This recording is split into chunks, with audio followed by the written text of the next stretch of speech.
Hey guys, what's up? Happy what is today? I don't even know what today is. It's Wednesday, right? Happy Wednesday. I am off today, so scheduling is kind of weird, so I figured I'd just jump on and hang out with you guys for a little while.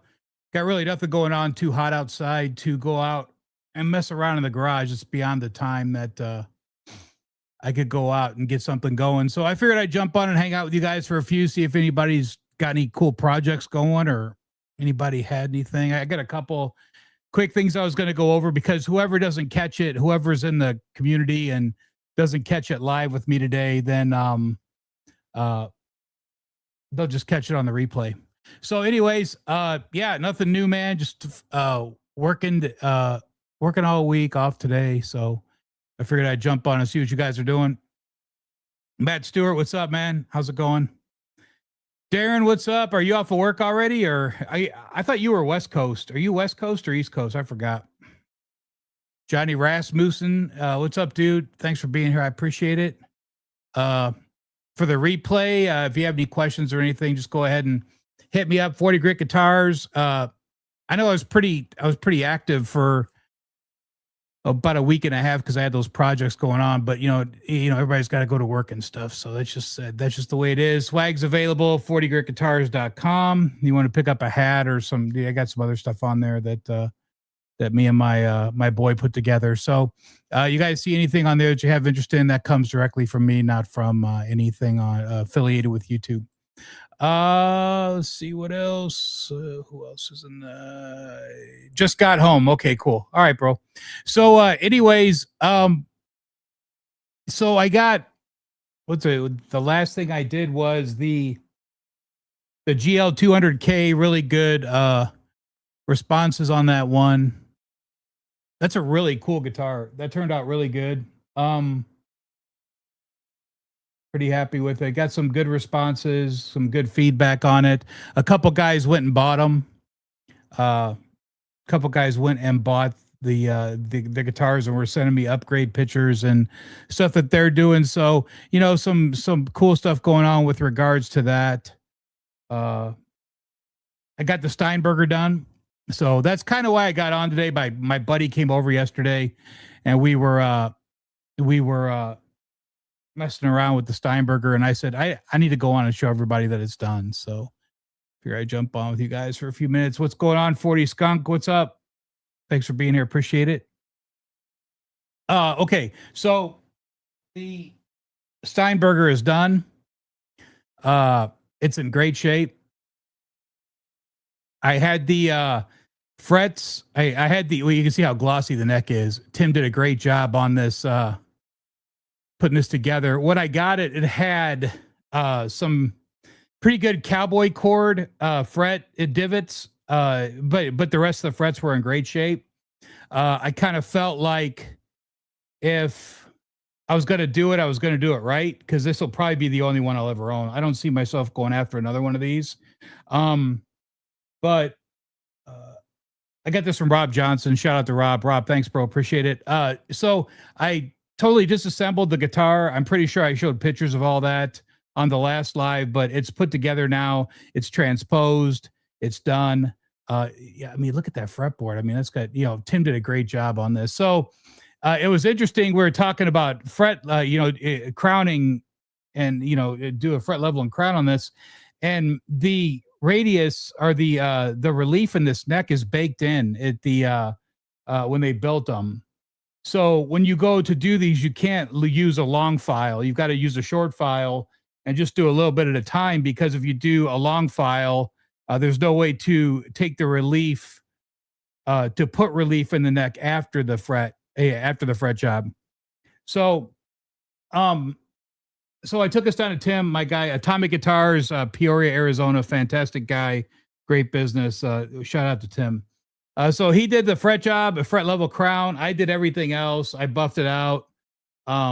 Went through all the electronics, made sure everything was good. My first shot at transposing a Steinberger, shout out to Ryan and all of his good videos on OU812 with regards to the Steinberger stuff.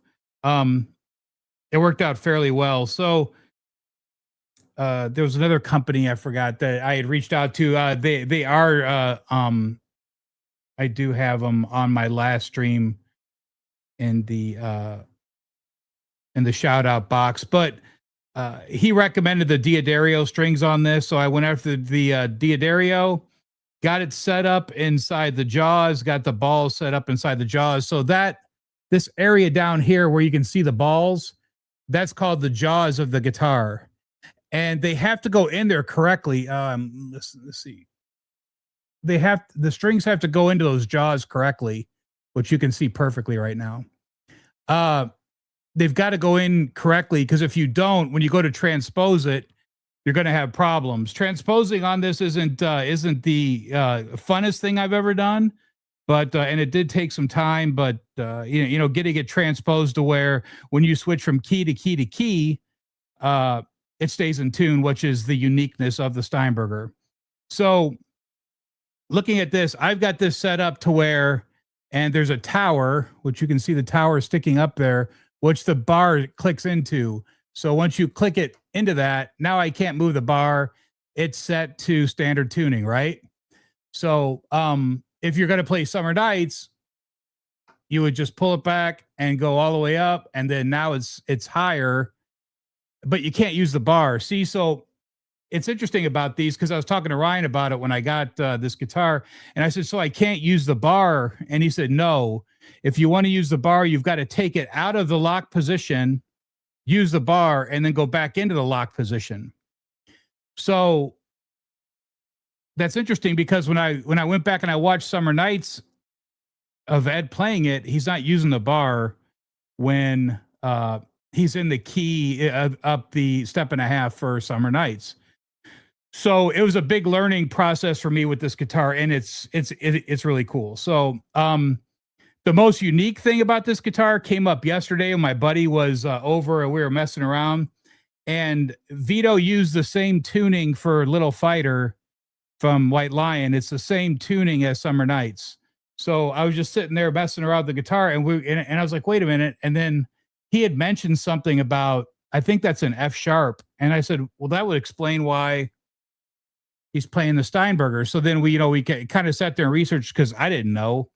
I had messed around with that guitar when I was that song when I was in high school, but I haven't really messed around with that song. But yeah, it's absolutely Steinberger. And if you go back and watch the lives, when he comes out of the solo, which is in standard tuning, he pulls it back up the step and a half and goes right back into the intro, which is played on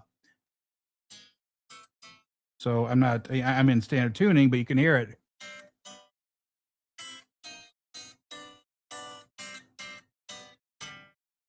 So it's pretty cool. I haven't messed with it much, but I will tell you that I was more interested in Little Fighter than Summer Nights and all the Van Halen stuff, because I've kind of figured out how to play the Van Halen stuff on just regular standard tuning, getting through it. I haven't got to mess with it much since I got it done, but I surely wanted to show it to you guys and show you that it's done and it's put together and it looks fantastic and it plays fantastic. It's set up to 4/64, so on the last fret, the relief is perfect. It's got the EMG in it.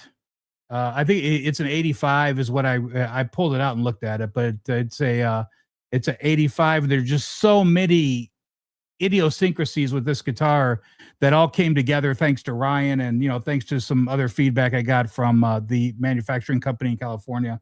They all kind of guided me the same way. The alignment's perfect. It just came together. It's all cleaned up and perfect, and I have zero intention of getting rid of it. And I just wanted to do the update because going out and shooting a video right now in the garage isn't something I'm really interested in doing, so everybody can catch this on the replay, and and you guys can just see that it's done, because I know that Ryan had asked me a couple times, is it done? And so those of you that were wondering, it is done. It is transposed. It is tuned. It is perfect, and I'm very happy with it. So this one ain't going nowhere. So that's that. That is that. And let's see here. Randy, what's up? What's up, dude? Sorry I couldn't jump in last night. see here. I did watch though. I was there hanging out with you guys. I'm wondering about that. I'll talk about the Wolfgang here in a minute, but did you ever look up the cheeseburger Blue Oyster Cult? No. I'll do that though. No. As soon as Blue Oyster Cult comes up, I just kind of lose interest in that. I don't know why, man. I'm just being honest. What's the preference, stainless or nickel? I like the feel of nickel, even though I have a stainless fret guitar.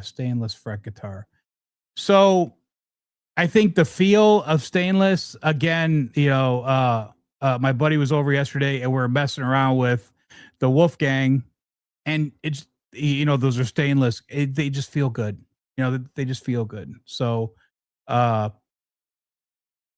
think that's where I'm at on state. I mean, like, I can go either way. I like working on nickel better than I like working on stainless, but that just is what it is. Stainless feel really good. I will say, working at Sir all those years, you pick those guitars up, you play them, you're like, these play really good. So, they play good. I just never, we talked about that a bunch of times, on these live streams, with regards to the time at Sir, I thought the guitars played great and stuff. I just couldn't acclimate to I wasn't drawn into those guitars. I was always a Charvel guy. I was always bringing Charvels into the shop and, working on, I was more interested in Charvel stuff. So, but due to the College of Hard Knocks at John Sir, I definitely grew up really quick, with regards to a lot of stuff. So yeah, that's the stainless thing. Does the bar have adjustable tension? No, it's not like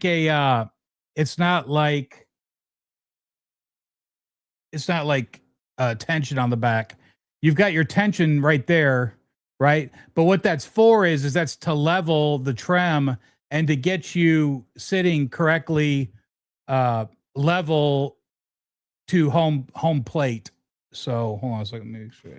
Yeah. Okay. The tension spring is right here. So what that's for is to level the bridge out and to get you to where when you just pull out, like when I slide this bar over right now, it locks into, and it doesn't move. It's locked right into the tower there, and it's locked into standard tuning. Now, if I pop out of the tower and I pull back, then that's in Summer Nights position. And then you had to pull back a little bit, take it out. I mean, like when I first got this thing, I was popping it out. I had no idea what I was doing. And then you can go down too. But when you go down, you take it down a little bit, and then you always set it up to where it just goes right back in, locks into standard tuning. So as far as like spring tension on the strings, it is what it is. I mean, it feels really good. I mean, it's the bends are really good and effortless, but yeah, so I kind of got this. I got the gist of it, I think. But yeah, I soaked this. I soaked everything. I mean, it looks brand new. I mean, look in there. I mean, this thing just looks, it's perfect. So it looks great. So no issues there. But yeah, that's a good question. There is no bar. It does the bar. No, it does not have adjustable tension. So how is the balance without a headstock? I got to be honest with you. I thought I was going to have a rougher time with it than I do. It's kind of, you kind of warm up to it quick. I think it's a really cool guitar to have. Like I was looking for one, but I wasn't chasing one. There's a difference when you're chasing something. It's a lot different, but I was looking for one, but I wasn't chasing. So when that popped up, I was like, yes, I want it. That's what I wanted. I wanted the guitar body style. I didn't want the rectangular style. I wanted the guitar body because then you kind of get the best of both worlds. You get the Vito Bratta look and you get the Van Halen look, and I know that the the other ones, whatever they're called, I don't have them memorized, but I know the Eddie Van Halen style has a little thing that pops off for your leg, so you can rest it on your leg when you're playing. But I mean, this one, if you're going to work your way into it, not that I'm going to go buy another one, but working my way into having a Steinberger, I probably went the right way with getting the guitar body style. But man, it sure is cool looking. Just like looking at it right now, it's just badass looking. And I mean, one humbucker. Why would I need anything else? I mean, it's that's all I'm going to use it for, anyways. I'm not going to be flopping back and forth on this thing. Zero chance of me ever gigging with it. One of the most interesting things I would say, working on this guitar was where the balls fit into the jaws. They have to go into a certain spot because I couldn't get the G string to transpose. I was going back and forth and I couldn't get it to go. And I go, something's not right.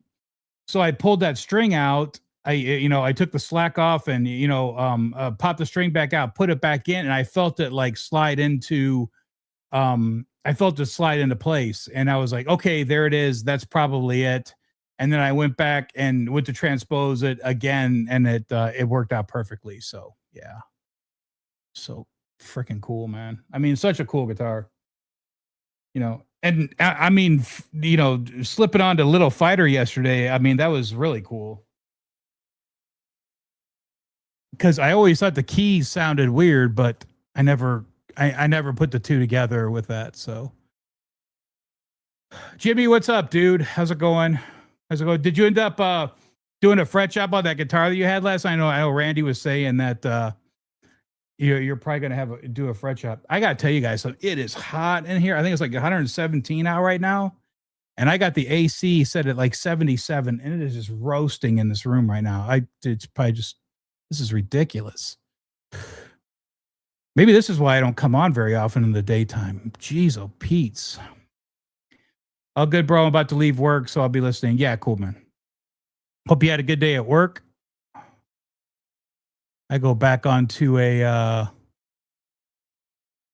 like a 5-day run here now. Next.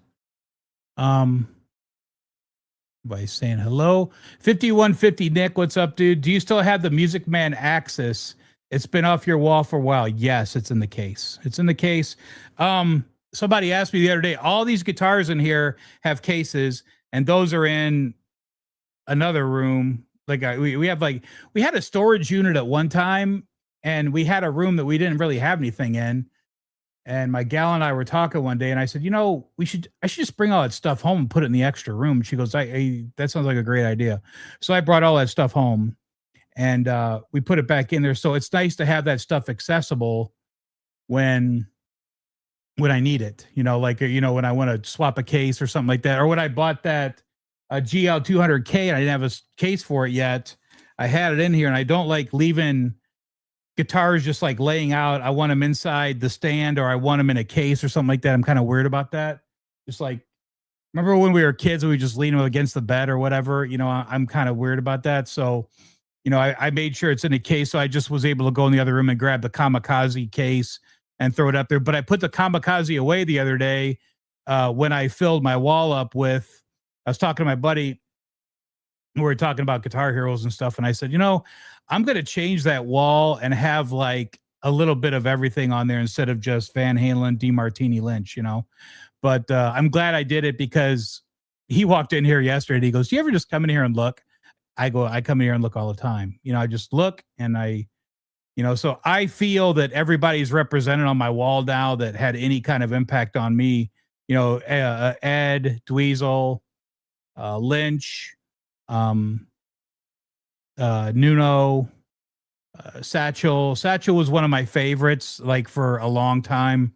I'm not sure if you guys are into Satchel or not, but I would say that the first couple albums were great, and then they just kind of started falling off a little bit, but still respect, because the guy, Russ Parrish is a fantastic guitar player and will probably always be one of my favorites. we spent a lot of time chasing him when they first came out, going to see him at Mandalay Bay. You know, they used to play the House of Blues all the time at Mandalay Bay, and we used to go check him out. So I want to make sure that Russ was represented with the Steel Panther guitar. I had the yellow and black one. You know, I sold it, and then I sold the yellow and black one when the white and black one came out because I just thought the white and black one looked better. And I kind of wish I still had the yellow and black one, but whatever. And then DeMartini, and then all the DeMartini guitars, and the florals up there. I could do who was it? Ryan said last night, he said, I'm not just not an Ibanez guy. I'm not an Ibanez guy either. I'm not. I got a great deal on that guitar, and I just can't I can't see myself getting rid of it right now because there's really no reason to. So I'm sure the day will come. So yeah. Yes, I still have the Music Man. I would have a hard time selling that Music Man. It's funny. Joe Bonamassa, one of my, not that I'm really inspired by Bonamassa. I'm inspired by Bonamassa for his collecting ability, and that guy's taught me a lot of stuff about collecting. Even though we collect very different stuff, I've learned a lot from him with regards to the Chase, the Guitar Safari, and that guy's taught me a lot. So not really into his music. I think he's a great player, but that goes to prove how important the image is versus you got to have image and you have to have skill. And if you have skill and the image isn't there, in my opinion, it's kind of tough. Like there's been a lot of great guitar players that just didn't have an image, and they didn't go as far as others did because they look cool and they had an image. So, but that's kind of how the 80s were. We're kind of stuck in that image thing. Image was just important as skill back in my day with the Guitar Hero thing. Now maybe not so much, because it seems like everybody's got skill now because of YouTube, and it's a little bit easier to get better at something than it was for us back then. Other than just sitting there and just sitting on the bed and playing for hours and hours and hours, which is how all the great guitar heroes honed their skills. So it would be hard for me to sell that Music Man though, because again, Guitar Safari, it would be hard for me to sell that because I think I got that guitar for $1,100 in San Diego. I was getting ready to go out and visit. Every time I go out to visit my son in California, I would go and start looking at Craigslist, offer up. I would just start breezing everything. Now there's Marketplace. There's so many places for us to go to check out, and I would go and check before I went out, and sure enough, it said Ernie Ball Music Man. I go, hey bub, I'm going to transfer money to your account. Go get this guitar. So he went and met the guy and went and got it. I want to say I got it for $1,100. So that would be a tough one to sell because I can't. And that's something that Joe Bonamassa, I think that's why I went into Joe Bonamassa, because it's something that Joe Bonamassa taught me. Whenever you go to get rid of something, ask yourself, where am I going to get one of the same without breaking the bank? And with a lot of these guitars now that I have, I will break the bank going after them. But I've got another guitar here we'll talk about here in a minute, which did break the bank, but it was surely fun. So let's see here. Claus Heidberg, welcome.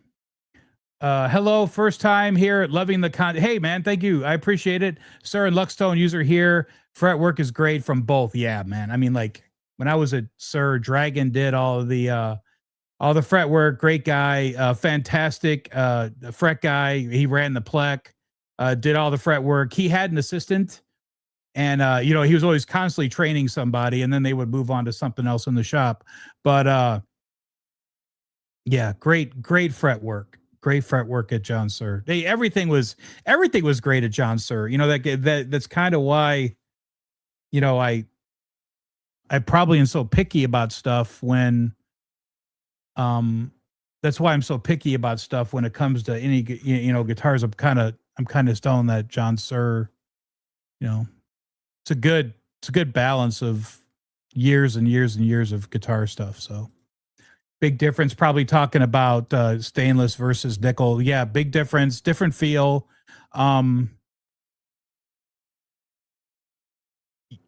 You could say it's more of a sterile feel with stainless.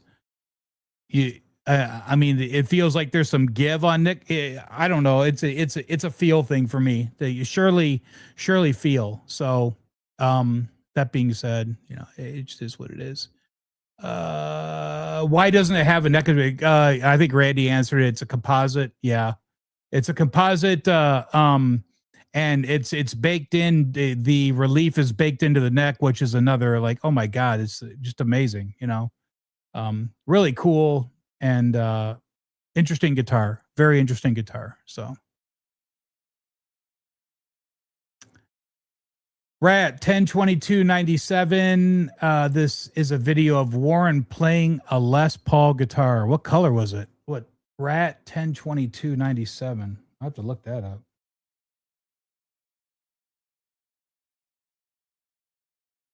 SAUGET. I'll look that up when I get off. I got nothing to do. Video of Warren, but what color was it? What kind of Les Paul was it? It puts the balls in the jaws. So that's correct. You have to put the ball in the jaw correctly, because if not, it's not going to transpose. It's not. And speaking of that, there he is. There's the Steinberger Master. What's up, dude? How's it going? I was just talking about you a few minutes ago. All the guidance from all your videos and stuff made that Steinberger thing for me really easy. So I appreciate it. And still kind of messing around with the Steinberger, feeling it out and stuff, because I got other guitars I'm like favoring right now. Like that Hot Rod guitar is a favorite, but I think my number 4, that guitar right there, that's just a Fender neck on there. God, that's the one I put the Norton in. That guitar I put a Norton in. Randy recommended a Norton, and it sounds fantastic. It's my shop guitar. I just threw the pickup in there to check it out, and man, that pickup's great. So, yeah. So Ryan, thanks for all the guidance on that. I appreciate it, and yeah, Steinberger came out great. So, let's see here. Jimmy Biter says just a crown and polish. Perfect. Yeah, I got it. Sometimes you just got to do it. I don't want to, but surely not the time of year to be doing fret work anyway. So luckily for me, this other one I just stumbled on the other day needed no fret work, a little bit of sprout, but but I'll get into it here in a minute. So there's something on that wall that I want to take off. Buddy, if you're talking about that one, I don't know. I'm not sure if I could, man. I mean, that's a Joe Bonamassa. Where am I going to get another one? And would I be so willing to drop the money again? I don't know if I'd be willing. I got it. It's already here. I already spent the money. Would I do it again? I probably would not do that again, just because it's just not. The local stuff, it's funny. 3 nights ago, we're sitting talking. No, it was more like last week. She was gone, but I said, hey, I'm done buying guitars for a while. I'm serious. I'm not going to be doing anything. Yeah, it's getting hot. It's just a good time not to do anything right now. And, and she says, yeah, okay. Yeah. She's kind of ignoring me. She knew, because this one, yeah. So Randy, I don't know, man, maybe one day. I mean, I don't know. I mean, all these got to go one day, and you're a lot younger than I am. So one day, buddy. Norton for the win. That is correct. That is correct. He was playing a black Les Paul. Piercy got a white one, and oh god. Okay. Oh, I'll check that out. I guess I'll check it out. Piercy is. What's going on with that Piercy thing right now with that other guitar player? That guy. I don't know about that guy. He's just kind of Eric something. He's just kind of seems like he might be a little off. But let's see here. Randy, haha, Music Zoo has another white Relic Kami signed by George on Reverb. Yeah, how much they want for it? $6 grand, 6,500. Relic, white relic kami. Yeah, so similar to that. I think it's something's different on it though. Isn't it like an ebony board, or is it rosewood, or something's different on that guitar? I think I saw it. But anyways, okay. So I'm on Facebook Marketplace. I'm just kind of, just like doing my usual browsing, and a EVH Wolfgang USA pops up. This is a 2009. 2009. God, these are like butter. Stainless. 6600. Yeah, nah, pass. God, the bends on this thing are just so effortless with the stainless steel, what everybody's talking about right now, which is interesting. So I'm on Marketplace looking around, doing my usual searches. This guy had this listed and no biters. And then he dropped the price and apparently no biters. And it kept popping up and it was calling me. And I'm going, okay, I got to make a decision. And I was working this past weekend. It popped up. And I said, okay, I'm just gonna throw an offer out there. So I threw a dumb offer out there, and he took it, which is something else you have to be prepared for when you throw stuff out, because you can't back out. Like I've had people like throw offers out and they back out. So now what I just do, like I've had guys say, hey, I want to buy blah, blah, blah. And I'm like, okay, well, I mean, the best thing to say is just shoot me an offer, because if we're close, I'll say yes. And if we're not close, then I'll say no. It's simple. And, but I've also had people make offers and they back out. So if you're a guitar guy and you make an offer on something, you have to buy it. You're in. So before you make the offer, make sure that you're in, because it's kind of a dick move to back out after you say, let's go. Right. So in a moment of bad decision making, because I've already got one of these, I've got a black one identical to this that I got probably in 2016. And the condition isn't as good as this one. And I got it for $1,100. And interestingly enough, the guy texted me probably 4 years later and said, or contacted me on eBay and said, hey, do you still have my Black Wolf? Oh, it was during COVID. Yeah, the guy hit me up during COVID and said, hey, can I buy my Black Wolfgang back? And I just kind of disregarded it because it just wasn't something I was interested in doing. But then this one popped up and I made a dumb offer and he took it. And but after talking to the guy is like, was like really in the, he's in the biz. Okay. And the biggest reason why I went after this one is because it's number 20. And its build date was January 23rd of 2009. And when I got this home and I started looking at it and I started looking through the paperwork, because he had the majority of the paperwork in the case. And I stopped and I was reflecting, because I remember back, because my birthday is the 26th, the same as Ed's, in January. And January 23rd, so that was 3 days before mine and Ed's birthday, on the first run of number 20. And I also remember my life at that point. I'd gone through a bad time, which always, sucks. And I had gone through a bad time and I was coming out of that bad time. And these guitars were released. And I was like, hey, if anybody in the chat remembers what these were,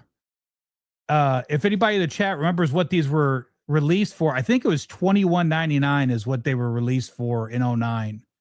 And I just remember going, oh my God, the PVs are $17.99 or $18.99. How am I going to afford $21.99?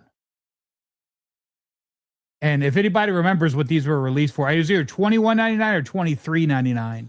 So long story short, we made a deal. He brought it to me. I tore this guitar apart. Soaked everything. The bridge is like brand new. I went through and cleaned it all. You can see that the bridge is sitting really good because I blocked it. I couldn't get, it was sitting, it was angled back really bad, and it was impacting the detuner. So you can see how the bridge is sitting. I've got a lot of room there for the detuner now, and it's flush. It's sitting level to the body, which is what these are supposed to do. And the majority of the time when you get one, they're always angled back, and your bridge is, your bar is way up in the air, and you go to grab it and it's not the right feel. And, all that crazy stuff. So, so I tore it apart, buffed it, soaked the bridge. I used some of that new EVH nut butter. Shout out to Adam Reaver at FU Tone. That's good stuff because it's got a really long like needle that you can push into areas and just give it one drop. And these 1000 bridges, which is what these are, the fine tuners are always a little rough, so I put some of that EVH nut butter in there. So I'd recommend getting a bottle of that. It's good to have around. And got the bridge all adjusted, intonated. Did have some fret sprout. Zero chance of me hogging on the frets on this because the neck's already fattening up. I could do the pantyhose test, the Phil McKnight pantyhose test, because if I would have done it when I got it, it was bad. But now, I mean, my guitar room's at 45% humidity right now, so probably give this another week and it'll be all fattened up and it'll be good. But I thought getting number 20 was really cool. So, will I sell the other one I have? I doubt it. I'll probably just hold on to it. But what an opportunity to get number 20. The gentleman, Marco, shout out, man. I mean, like, I gave you my card. I doubt you're probably not watching it, but he works for Sweetwater now, and he worked for Guitar Center at one time. And he said that he had his own store. I think he said it was in Covina. And he had purchased this when it came out on the first run, which would make sense because number 20 is kind of, I mean, which ones did Ed get? How many of the first ones did Ed get? I've got number 16 of the SA 126 in a matte black, which is kind of cool as well. So I've got some low serial numbers on guitars, but man, this thing, I mean, like, I've been in here messing with this thing today all day, just playing on it. So you would such cool guitars, and they just play so good. These Wolfgangs are fantastic, man. So yeah, I mean, like, it's like super clean. I mean, really clean. It's really clean. Fantastic guitar. These were great guitars, man, when they first came out. It's got low friction treble. So if you go to buy one now, it's got a high friction for the treble because they roll off. I remember I used to gig with these back in my gigging days. I would take one of these every once in a while to the show. And my sound, I'd be like, man, what's going on? I reached down and my tone would roll off. So that's one cool thing about the newer EVHs. They're putting high friction in there. But yeah, so this was a good score. Just wanted to, I know I was talking to Randy about it last night because I was trying to figure out what these were released for and what they're going for now, because I couldn't find a completed to really base off, what I was going to offer and stuff. So I just kind of threw I wouldn't say a stupid number, but I would say a number that I was comfortable with. So that one turned out good. So I'm really going to try now to back off of going after any guitars, because I surely don't need any more guitars. So let's see here, Darren. Eric Ferentinos is his name. He grew up on or across the street from Piercy and used to mow his lawn when he was a kid. He was young. Oh, perfect. Well, all right.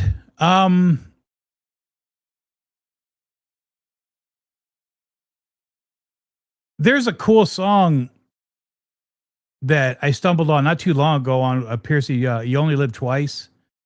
So I heard that and I tried to listen to the rest of the record and I couldn't get it going. But there's one of those Piercy albums that I got but that I think I saw them play it live. They opened with it and I go, what song is that? That's got a cool hook to it.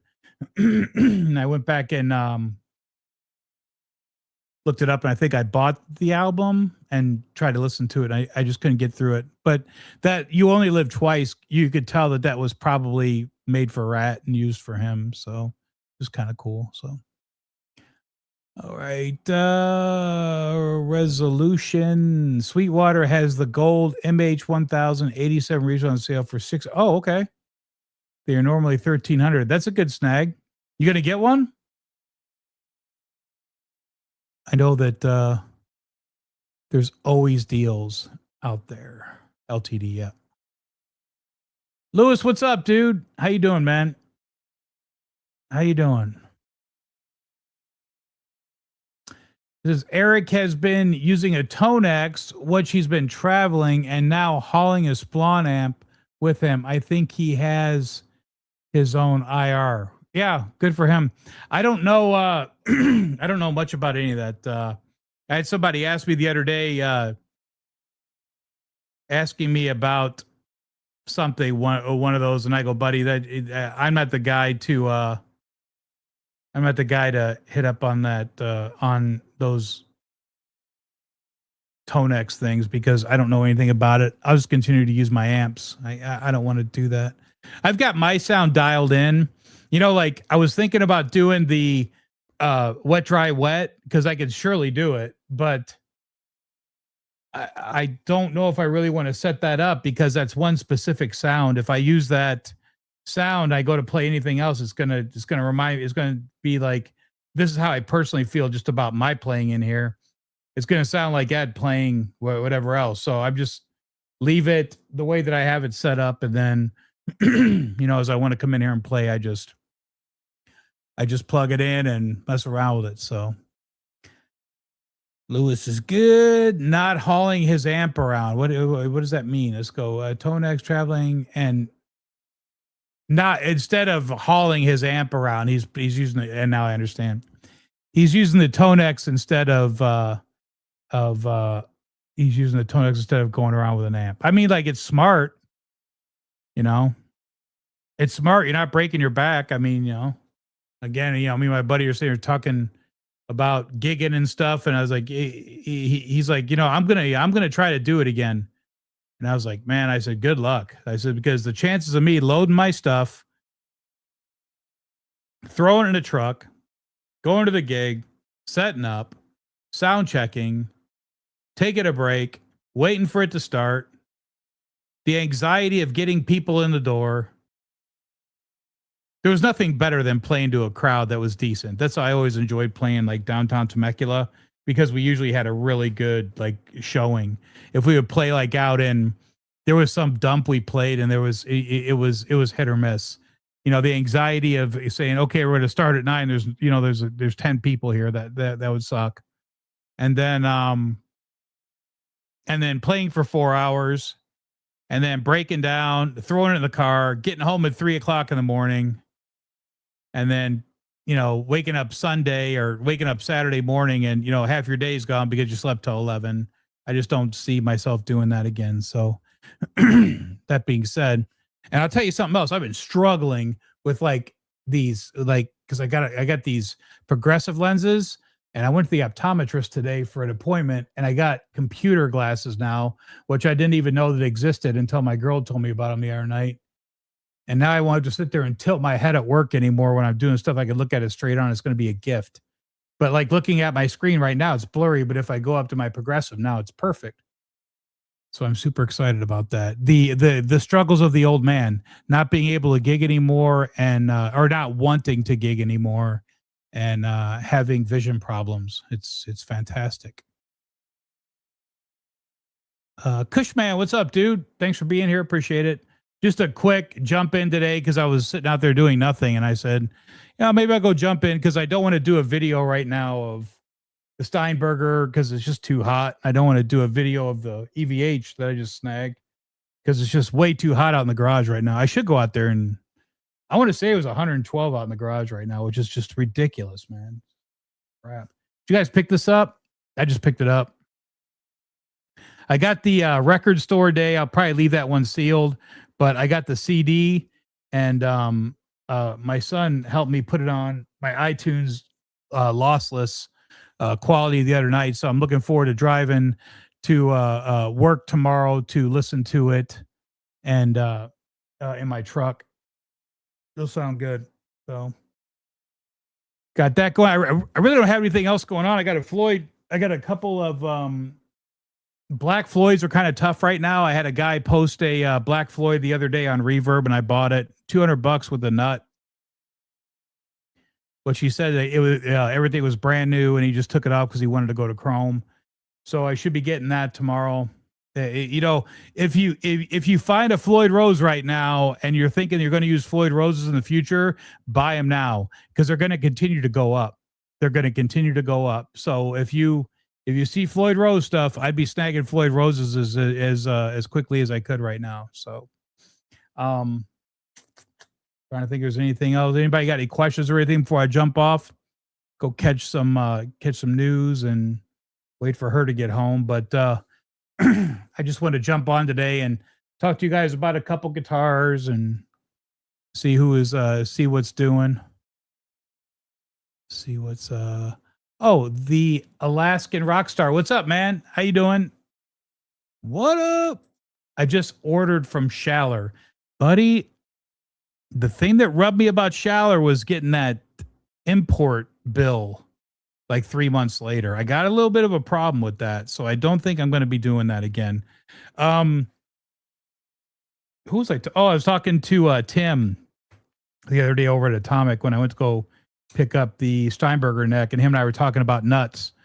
And I talked to Randy. I talked to him about your Floyd Rose experience, the Floyd Rose nut, and he said, "You know what? To be honest with you, man," he goes, "I've seen the exact opposite with Schallers." I go, "Oh God." Because I just bought a bunch of Schaller nuts, and that's when I had the. I go, "Really?" And he goes, "Well, I'm having a problem with Schaller in a lot of ways right now with tuners, and he said with nuts as well. So I don't know. Maybe it's just a.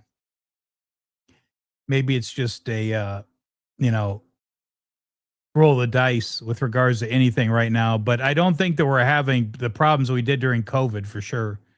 But as far as like the quality, it's probably all coming back right now. It's all coming back. But it's funny that Tim did mention that. I've got a box. That box right there is full of all my Floyd Rose stuff. That's all my Floyd Rose parts. That's everything that I would ever need. If it's always good to have a good stock of Floyd Rose stuff because you never know if your buddy might need something or whatever. But I'm buying Floyd Roses as they pop right now. Everything Floyd Rose, I'll snag it. I got a chrome one the other day, which is in that box up there right on top of the Soldano. That's a chrome one. I got a black one coming. It's supposed to be here today. I guess I'll get it tomorrow. And then, because again, the UPS or USPS in Phoenix is an absolute bunch of numbskulls running that place over there. That it bounces around to every USPS facility in Phoenix before it makes it to your home. So it's bizarre, and it goes back to one, and it's supposed to come today, and it's coming tomorrow now. So, or at least that's when they're threatening to deliver it. So that's my rant for the day. The USPS, the inability of USPS in Phoenix, Arizona. Nice weather here. 88 outside, mid 70s in the house. Good for you, Bao. It's mid 70s in my house with the air conditioner cranked. So, it just is what it is. Randy says he scored tickets to see Lynch again. Never a bad show.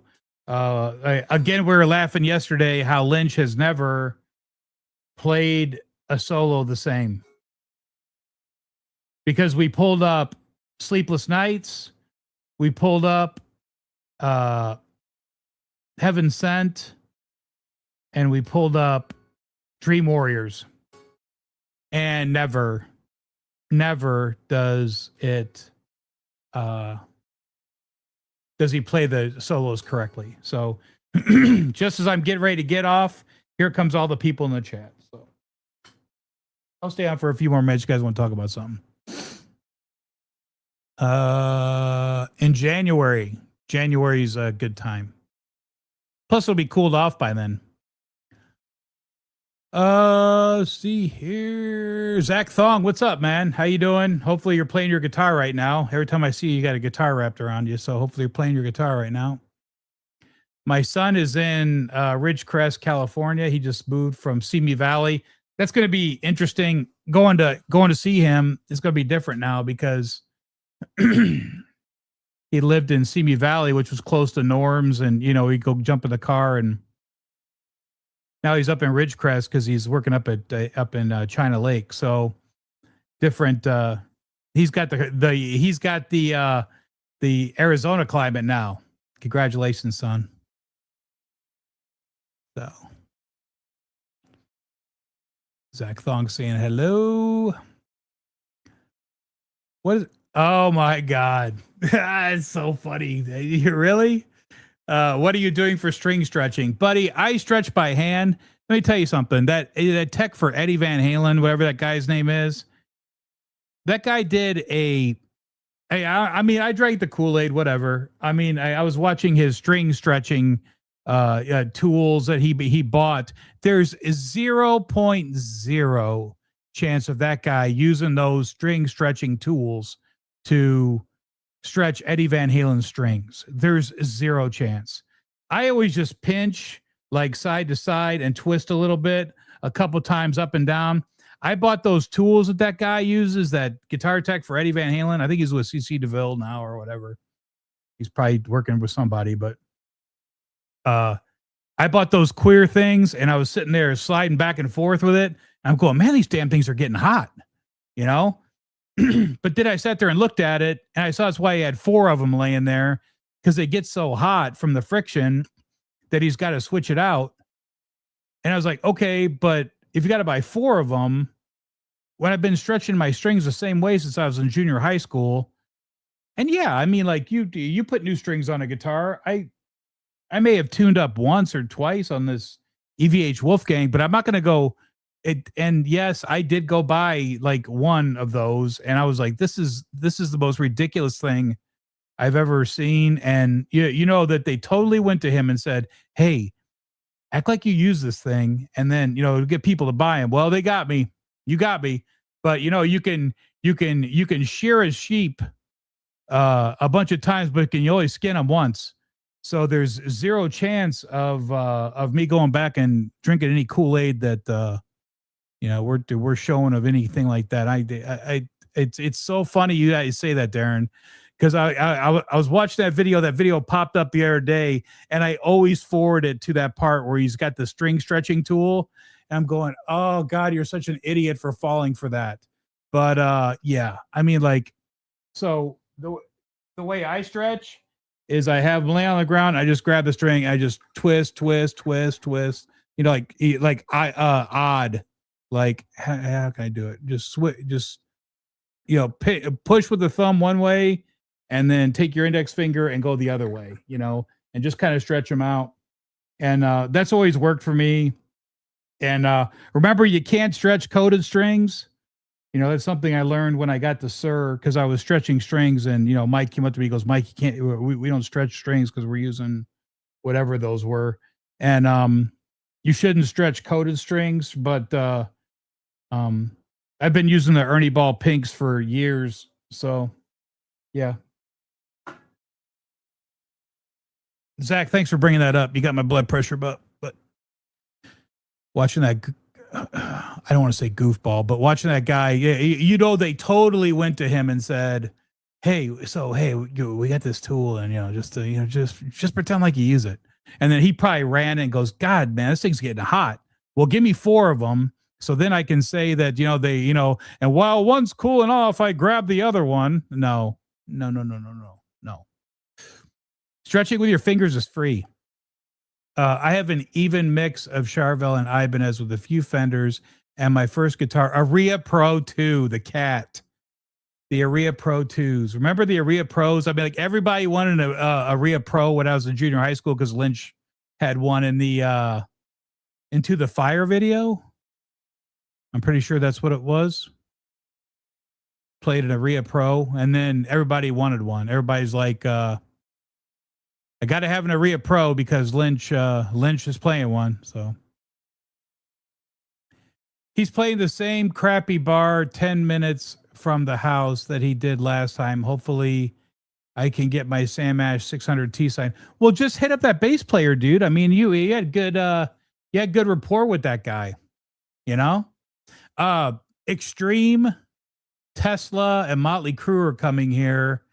And I was thinking about hitting up John Thayer because he's teching for Nuno.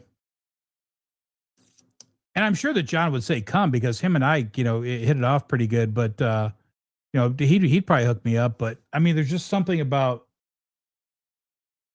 having to go to a concert that I just don't have zero interest in.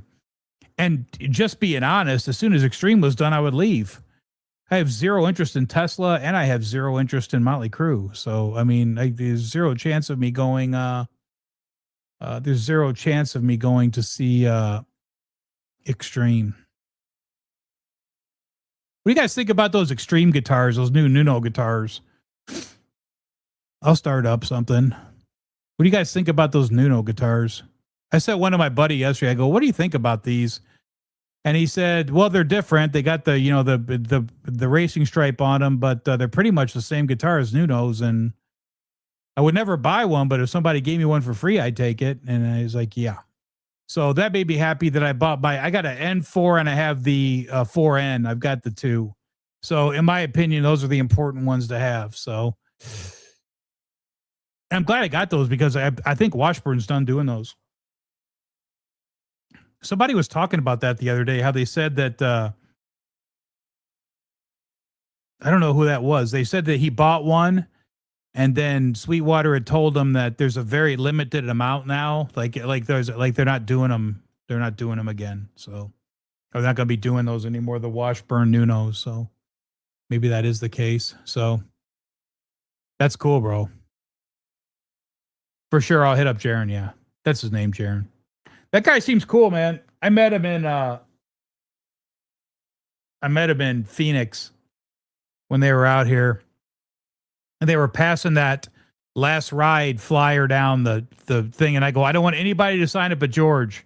And I'm sitting there looking at these guys like trying to grab the, signing the papers and stuff. And I go, "I don't want anybody to sign it but George." And, because it's just a constant revolving door of musicians in that band. Hey, that guy seems like he's sticking around though, that Jaron guy. So, so. And it looks like that Last in Line singer is back now too, which he's not bad. So I might go see him with that guy. He's all right. What's that guy's name? Let's see here. See, Zach Thong. Zach Thong says, "I got home this afternoon. I've been at a friend's house for 2 days." Oh, I wish I could go hang out at a friend's house for 2 days. Play a bunch of guitar there too. That surely was a lot of fun. And now I'm playing guitar again. I love playing guitar. Good for you, Zach. We were talking about White Lion yesterday. And my buddy was over and I said, "You know what's funny, man?" I said, "I remember in high school," because he said, "What year?" Oh, the conversation was, "Why didn't we ever go see White Lion?" And I go, "I don't have an answer for that. We should have." And he said, "Bro, they played the Ritz. They played blah, blah, blah. We should have gone to see him." And I go, "I don't have an answer for that. I don't know why." And then he sent me last night all the times we could have gone to see them when we were back in Detroit. But I do remember when Pride came out, I was staying with a friend of mine, and we slept in the basement. That's back in Detroit where they have basements, and it's cool, man. Like everybody was cool. Their bedroom was in the basement, and because it was super dark, and could sleep forever, and it was just awesome. And I remember his bedroom was in the basement, and we were down there like like couches, and you just like laying on a couch and shit. And we fell asleep.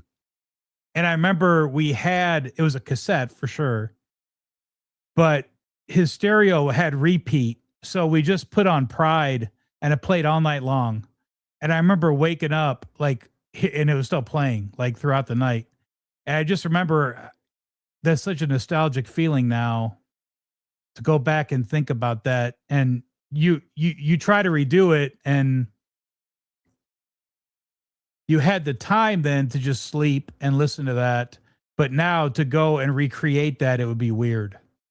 to just like put on, to go hang out at a friend's house for, well, first of all, we don't spend the night anymore with our friends, but to go, it'd almost be kind of funny to try to recreate that. It's kind of cool. But I specifically remember being a huge White Lion fan when they first came out, dude. I mean, like, it was just so badass. So congratulations for 2 days of hanging out at your buddy's house. That must have been fun. Just hang out and just play guitar shit, laying all over the floor and chords and not having to clean up and just do like we eat Doritos and Mountain Dew and do whatever you want to do. Good for you. Never bought one, just had the curiosity. Don't do it, buddy. Don't do it. Don't do that. Don't do that. Don't do what I did. I threw them in the trash. I sat there and looked at them. I used them. They started heating up real bad. I bought one. I think I bought one. And it got hot. And I go, what am I doing? And I just threw it in the trash. I said, this thing's stupid. Randy saying hello to Zach. Zach, everybody's saying hello. Let's keep on going here.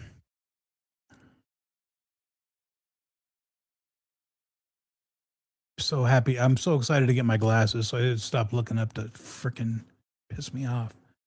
Jared is super cool. He's the one that keeps. Yeah, I've heard that. He's the one that keeps on the road, tour manager and stuff. I think George really likes him. I think George likes anybody that gives him the freedom to do what George wants to do. And good for him. Probably, he keeps the show running and George doesn't have to do anything. Cause from what I understand about George is George makes bad decisions about a lot of stuff. So he's better off not making decisions. He's just better off playing guitars, which is probably badass. Mark, what's up, dude? Thanks for being here. I appreciate it. I just jumped in today, just hanging out. So that's a good question or comment. The only reverse headstock I like is the pointy one. So when Nuno is out for me, it's personally preference. Like, I agree with you. I've got that Henrik, and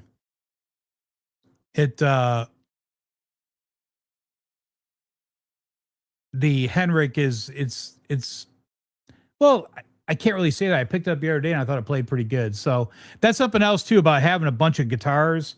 Like, you pick one up, you're like, oh my God, this one plays so good. And then like you forget about it and you move on to something else. When you have, it's just, it'd be fun to go back to the day when you had a couple guitars, but those days are over. So it just kind of is what it is. But I do agree with you. I'm not a reverse headstock guy. For me personally, because of the setup, I don't like having to reach across the bench to get my string winder on there. It's just a pain in the ass. Saying hello. Randy says, like Randy says, the headstock's a deal breaker for me. Yeah, I agree. I agree 100%. I agree with you. Somebody put a post on the Charvel of the Bullseye, and it was like $15.99 years ago. Yeah, black pointed headstock, black pointed headstock, just a badass guitar. I got one in the closet. I got it here locally. Another great local find. I've got some great guitars out here, like local stuff. Done very good with the Phoenix market with regards to getting some good deals. I got the Made in Japan Wolfgang specials out here. I got one of those in California, but yeah, there's Phoenix is a pretty good market for like getting deals on stuff. Because I think the area, if you have like specialty guitars, they're not going to do that good because I don't think there's that. That's why you just got to throw on a reverb. You have to know what are you going to put on a reverb versus what are you going to try to sell locally. Charvel stuff usually sells pretty good locally. EVH stuff, I don't ever see the EVH stuff doing very good locally. So but that's why I go and I snag them. I make dumb offers. But yeah. Everybody saying hello to each other. What up? So yeah, I think that's about it. I went over the how long have I been on? An hour. Good. Who's calling me? Oh, that's my finance guy. Let me tell him that I can't talk right now. I'll call you later. Why is that on my computer? High tech. So I think that's it. You guys got anything else you want to chat about? Anything? You guys want to look at a guitar or anything like that? What's on my radar? That's a great question. Nothing. Nothing, man. Nothing. Well, let's look. Do I? I don't think. No, I don't think I have anything saved. Hold on. Let's take a look and see if I have anything saved in my Reverb. The most recently viewed was they came out with the Zach Sabbath. I bought that numbered one, and I guess they're going to release those now unsigned. So I bought the numbered one, and then a Dunlop 65. It's very tough to get the 16 fluid ounce spray bottle now, apparently, but I found one the other night. I bought that. And then it looks like my recently viewed was the Wolfgang, a Floyd Rose. It was a 1000, so I backed out on it. And then what's this guy? What's this guy? Uplander Guitars was selling the Charvel neck, but as usual, he wants too much for it. Man, I think that's about it. I got nothing on my radar right now. I got to back off a little bit.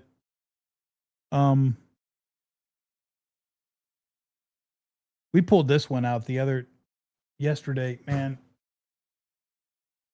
I was shocked how good this one plays. This is that DeMartini neck that I put the single coil in the neck with the with like the Corsair cover, you know, for the humbucker cover, but you put a single in it. I mean, that's just so cool looking. And that's a DeMartini neck. You can see I'm all backwards on this shit. But it's got a Warren DeMartini neck on it. And man, this thing, the bends on this thing are, oh God. Just like effortless on this thing.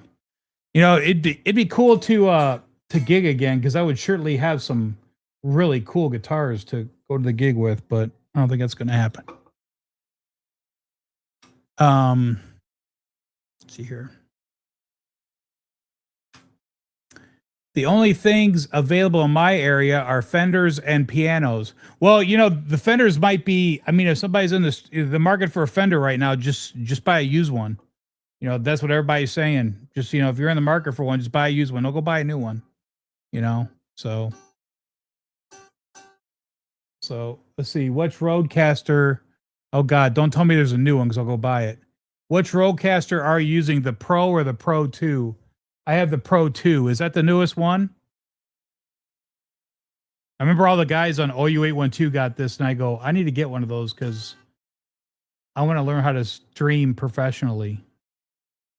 Like, it's amazing, you know, how much you learn just by like watching other people and, you know, talking to other people about their stuff, because I knew nothing about this streaming thing.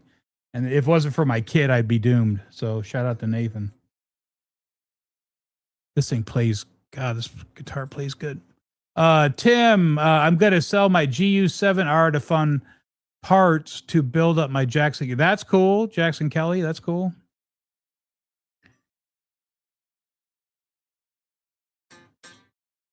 I might have to get off and go play this thing through my 5150 Iconic.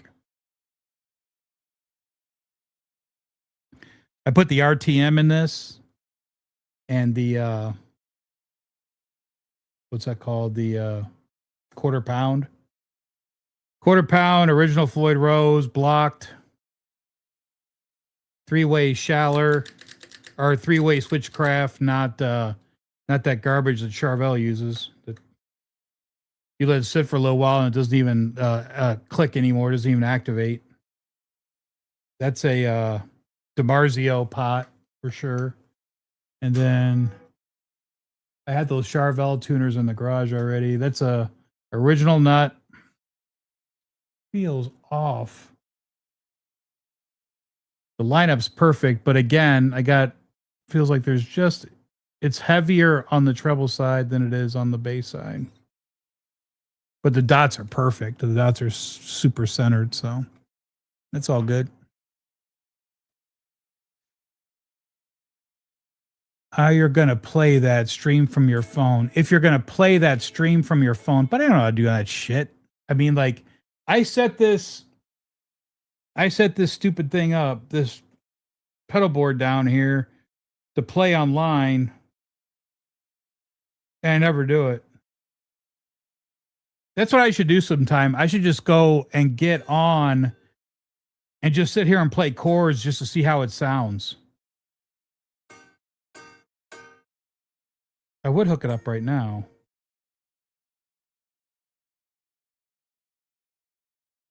It'd be cool to see how that sounded, though, and get your guys' opinion on that.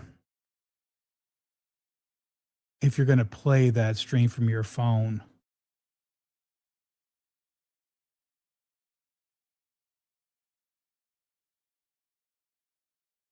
Yeah, I don't. It's all there, man. I mean, that board's there.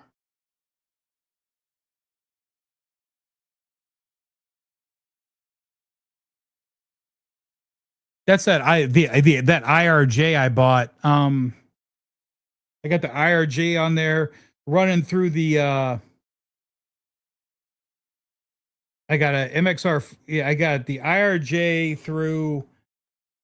I had a 5150 overdrive on there, but I put that Magic Box Doug Aldrich on there because it sounded better than the overdrive because that IRJ doesn't cut it. I mean, it didn't cut it. So, 40 grit. Do you have big hair? Did I? No, buddy. I wasn't allowed to have long hair when I was in high school. I wasn't allowed to have that. Funny thing, my buddy was allowed to have long hair, and his parents would always tell him, "Hey, we're leaving money on the counter for you to go get your hair cut," and he would go get it a little cut off, and then he'd get yelled at for a week for not getting his hair cut. But I was never allowed to grow my hair long, but I wish I could have because I still had pretty good hair. But no, I wish.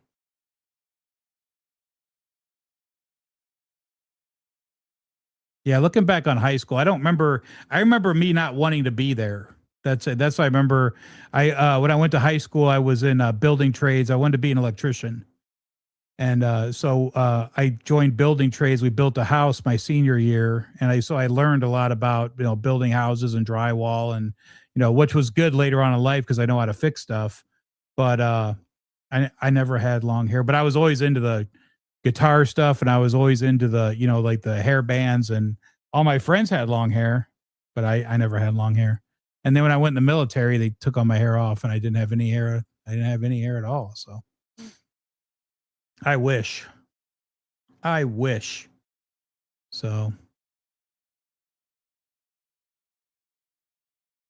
here, I I need to do that. I need to do it, but I don't know if right now is the time because it's just going to be dead air, of me setting this up. I mean, it's pretty much set up, but the phase 90 is on there backwards, so I don't know what's going on there. I would rather go through it and then come back on. Maybe I'll do that next on my next day off. I'll come in here and get this all dialed in, and then I'll come on live, and you guys can tell me how it sounds, and then I'll either get pumped up or it'll sound like shit, and you'll be like, "Hey, Mike, it sounds like shit," and I'll be like, "Okay, perfect. I didn't want to do it anyways." So, see here.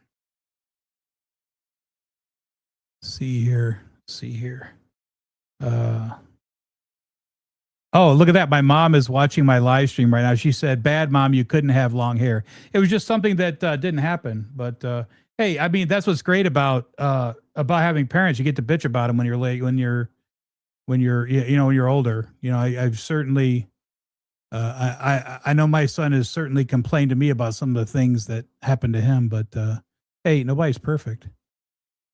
But yes, mom, I always wanted to have long hair, and it was never something that I was able to do. So, yes, yes. So. Lewis is laughing.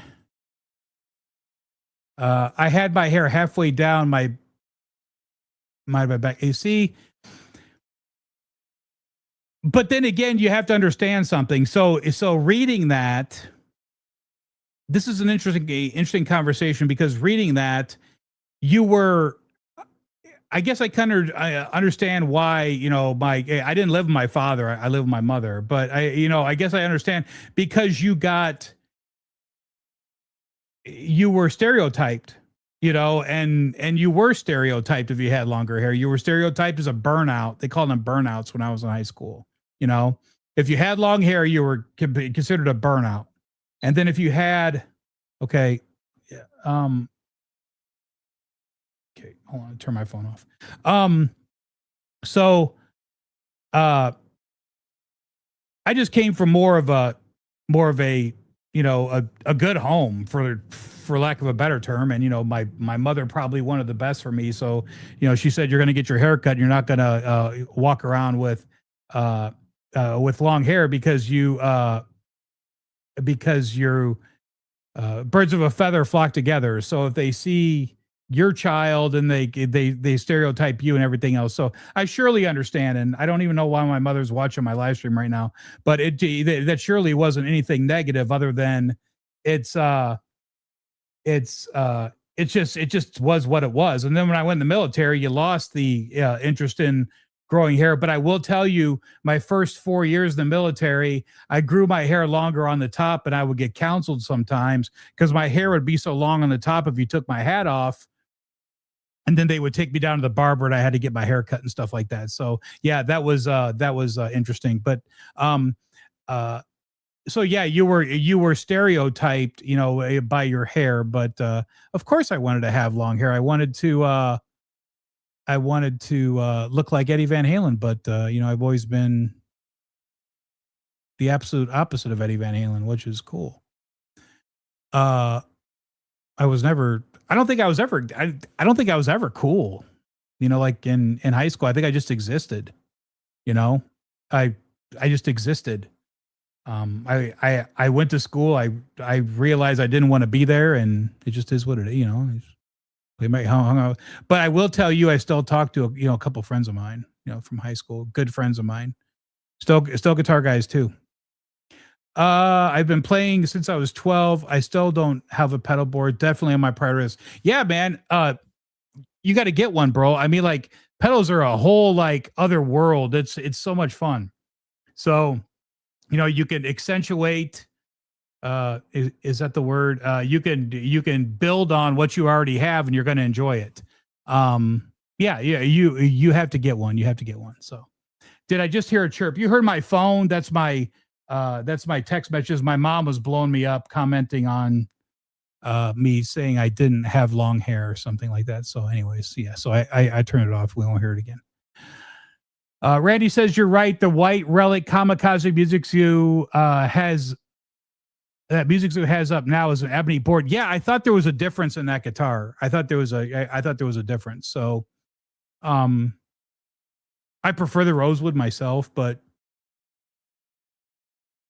in all actuality, it's the best now because my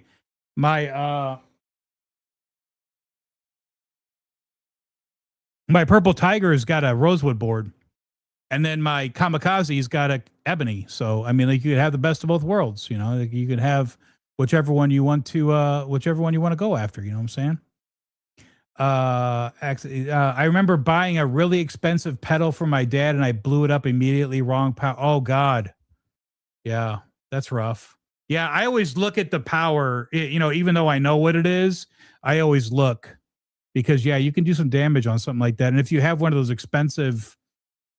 If you go after an expensive, pedal or something like that, you could do some damage, man. So, Tim, welcome in. We had preps, rednecks, burnouts, and dirties. I had never heard of dirties. Not too many rednecks where I live, but we had preps, which was correct. Burnouts, and then you had guys like me that were just there, right? You had the popular people. I should tell my most favorite. I should tell. Why are we talking about high school? It's so stupid. So So I went to John Glenn High School in Westland, Michigan, and I had science class, and Mr. Gordon, I think he just died, and he was my science teacher, and Mr. Gordon was also the coach of the football team. Well, inside that class was the quarterback of the football team, and I'm not going to say his name because it's just not cool. But I remember he was big. I don't know if he was tough, but I know that he was big. And I remember that he was mouthing off one day, and he finally said something to me. And I said to him, I go, dude, I don't give a shit who you are. You know, if you want to go, we can go. And I remember Coach Gordon got involved, and like he started laughing like I was a joke or something. And then Coach Gordon kind of broke it up. But the interesting thing about that individual was, I see him now, and he's like 400 pounds, and he's barely functional. So shout out to the jerk off quarterback of my high school that now weighs 400 pounds.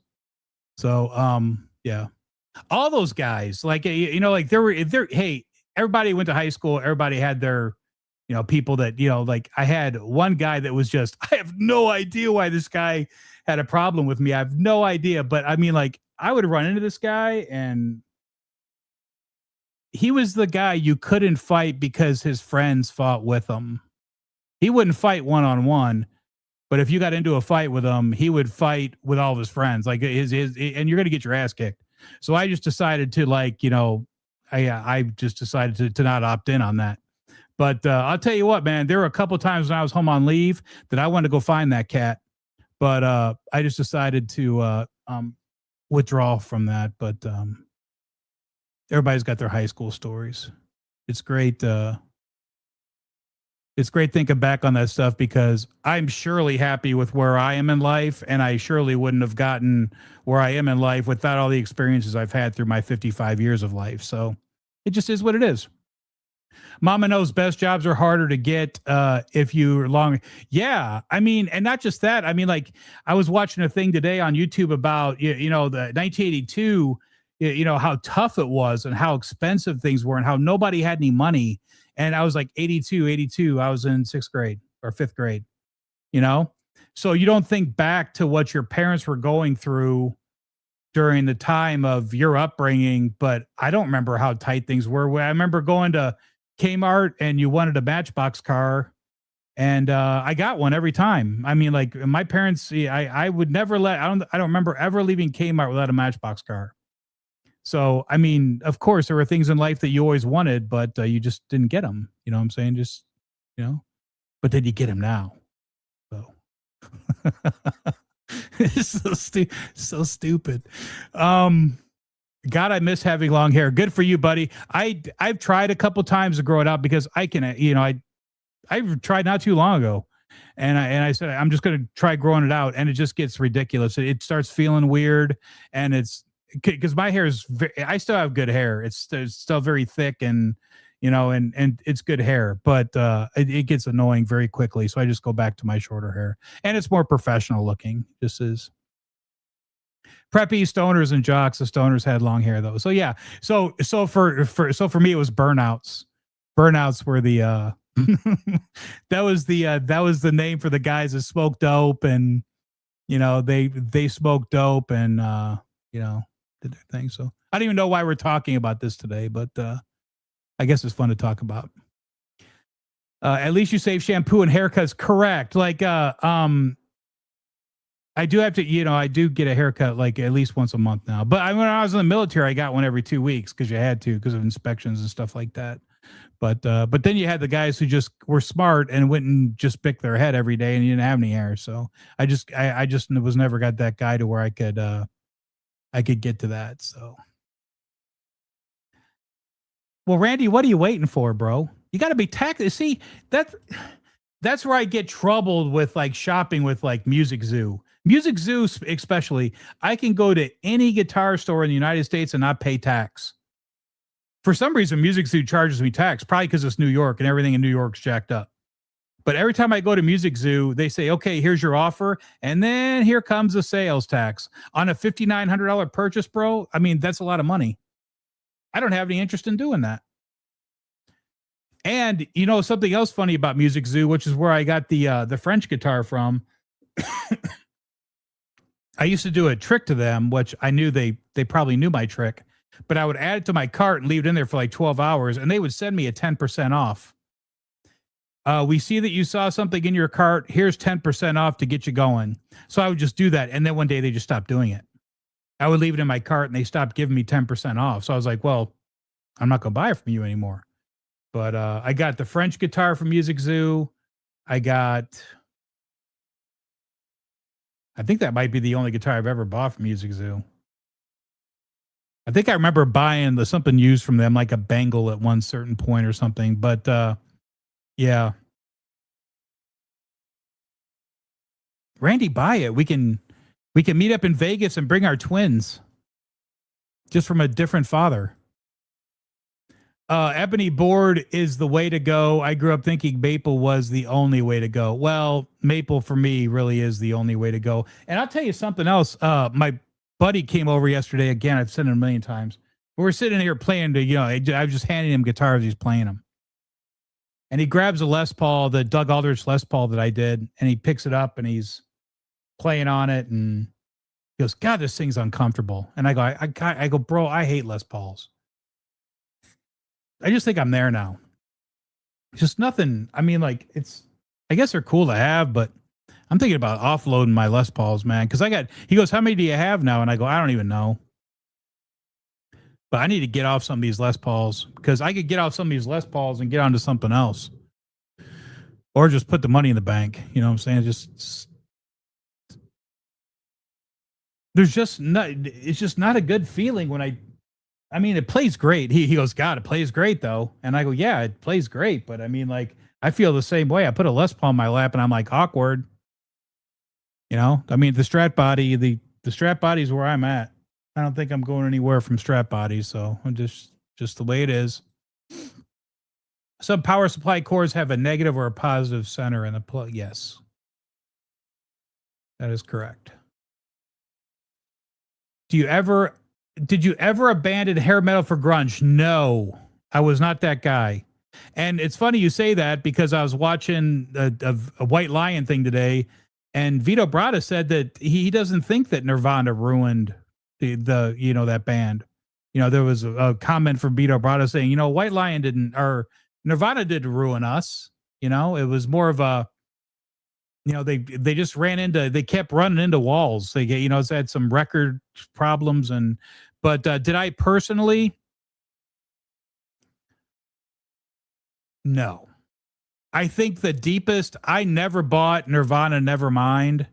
I never bought any of that. So if you go to put timelines on that stuff, I think the deepest I ever went into the grunge scene was Alice in Chains. And I remember when Alice in Chains came out, and my buddy got the album. We were driving around in his Mazda pickup truck, and he goes, God, this is really good. In San Diego, where, I was in the military, and he's going, God, this is really good. And I go, it is really good, man. But I don't want to like it. And then Alice in Chains opened up for Van Halen. And I was like, okay, they're cool to like. I can like them. Never bought any of that stuff. And then I remember later on in life, so that would have been, 91 time frame. Then when I got to the Antietam, was that Antietam or Milius? When I got to, no, it was Milius, because we pulled into Fremantle, Australia. And a friend of mine was really into Foo Fighters, and he would play it all the time. And I was like, this stuff's pretty good, man. And I remember I went out in Fremantle, Australia, and bought a couple of the Foo Fighters CDs. And then we're playing Learning to Fly, and we're playing something else. And they were cool songs then, And so I've always kind of liked the Foo Fighter stuff, but I never did I abandon my hair stuff for any kind of grunge. I never went to that side of the fence. That's a great question. I mean, I appreciate the question on this platform to just talk about something, but I never. All my friends were into Nirvana and stuff, and were in this. I never got into that stuff. I always thought it was kind of strange. It was kind of weird. like depressing or something. You know, like I never got into that music. I the deepest I ever went was Alice in Chains in the beginning, and then Van Halen opened them, so I liked them, and then I bought Foo Fighters CDs. And I do like Dave Grohl. I mean, I got to be honest. You know, I think he's a very talented guy, and I think it's really cool how his recording process and all that stuff. And he's got good stuff. Never Nirvana comes on and I turn it. There's a Ricky Rocket interview that I watched not too long ago about how he was talking about, that's like the hair metal thing everybody talks about. When they tried to conform, they tried to like gel into something else to like to fit in with the newer. And he said, Poison never did that. We just kind of disappeared.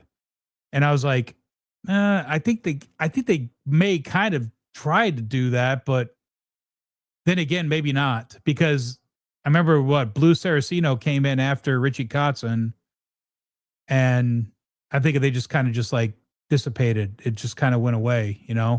So, but I mean, there are bands that we could all talk about right now amongst each other who tried to go the route of who were the 80s guys that tried to go the route of, being, the grunge scene. It just didn't work for them. It didn't work.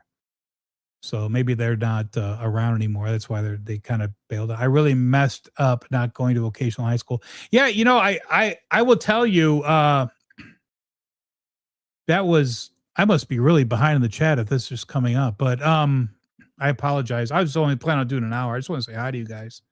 Voc was really good for me, man. I mean, like, it gave me direction. Like, I thought I knew what I was going to do. And then I've told the story a million times. I just want to get to California to Eddie Van Halen. So then the recruiter called one day and I said, "Can you get me to California?" And he goes, "Yeah, we can do that." I was like, "Let's go." I didn't even think about the military portion.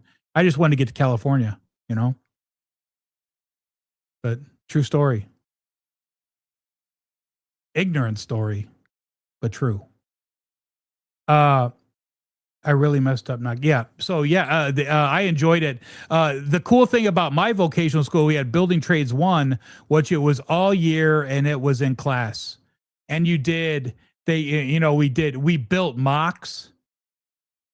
And then the second year, the senior year, that was junior year, and you would build mocks up, like walls and stuff, and like how to build a corner, how to do stuff, wind bracing, all that cool stuff. You did mocks in your junior year, and then your senior year, they had bought land in Westland for you to build another house. So all the years of the seniors, you would build a house. So you had an AM class, you had a PM class. So all day you were building a class, and you just went all year.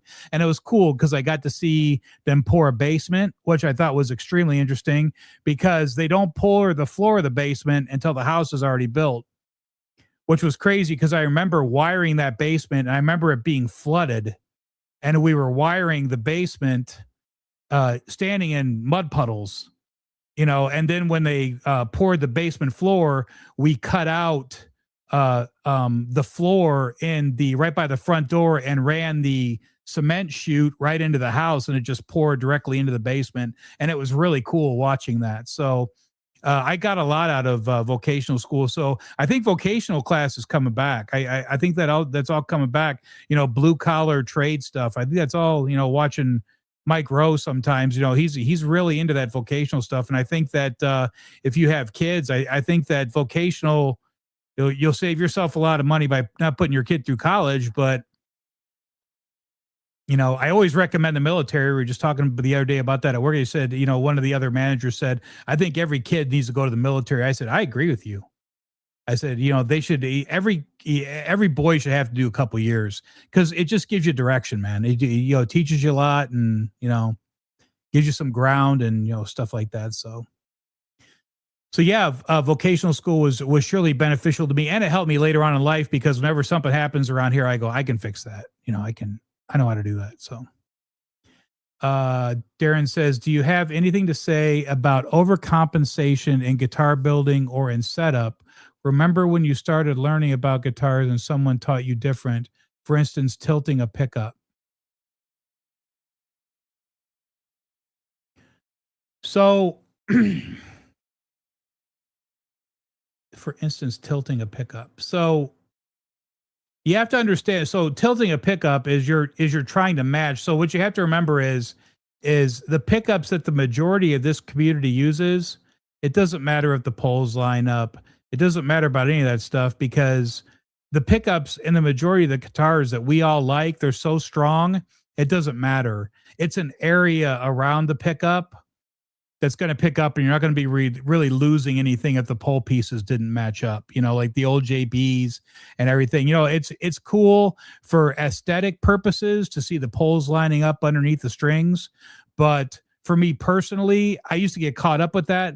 Now I don't care as much because I remember, my mentor, Bill, told me one day, he goes, Mike, that pickup's so hot. He goes, look at the reading on that. The pickup's so hot. There's an area around that. It's not going to matter. The poles match. And I was like, yeah. So about the overcompensation in guitar building or setup. So I personally think that I never really had a guide.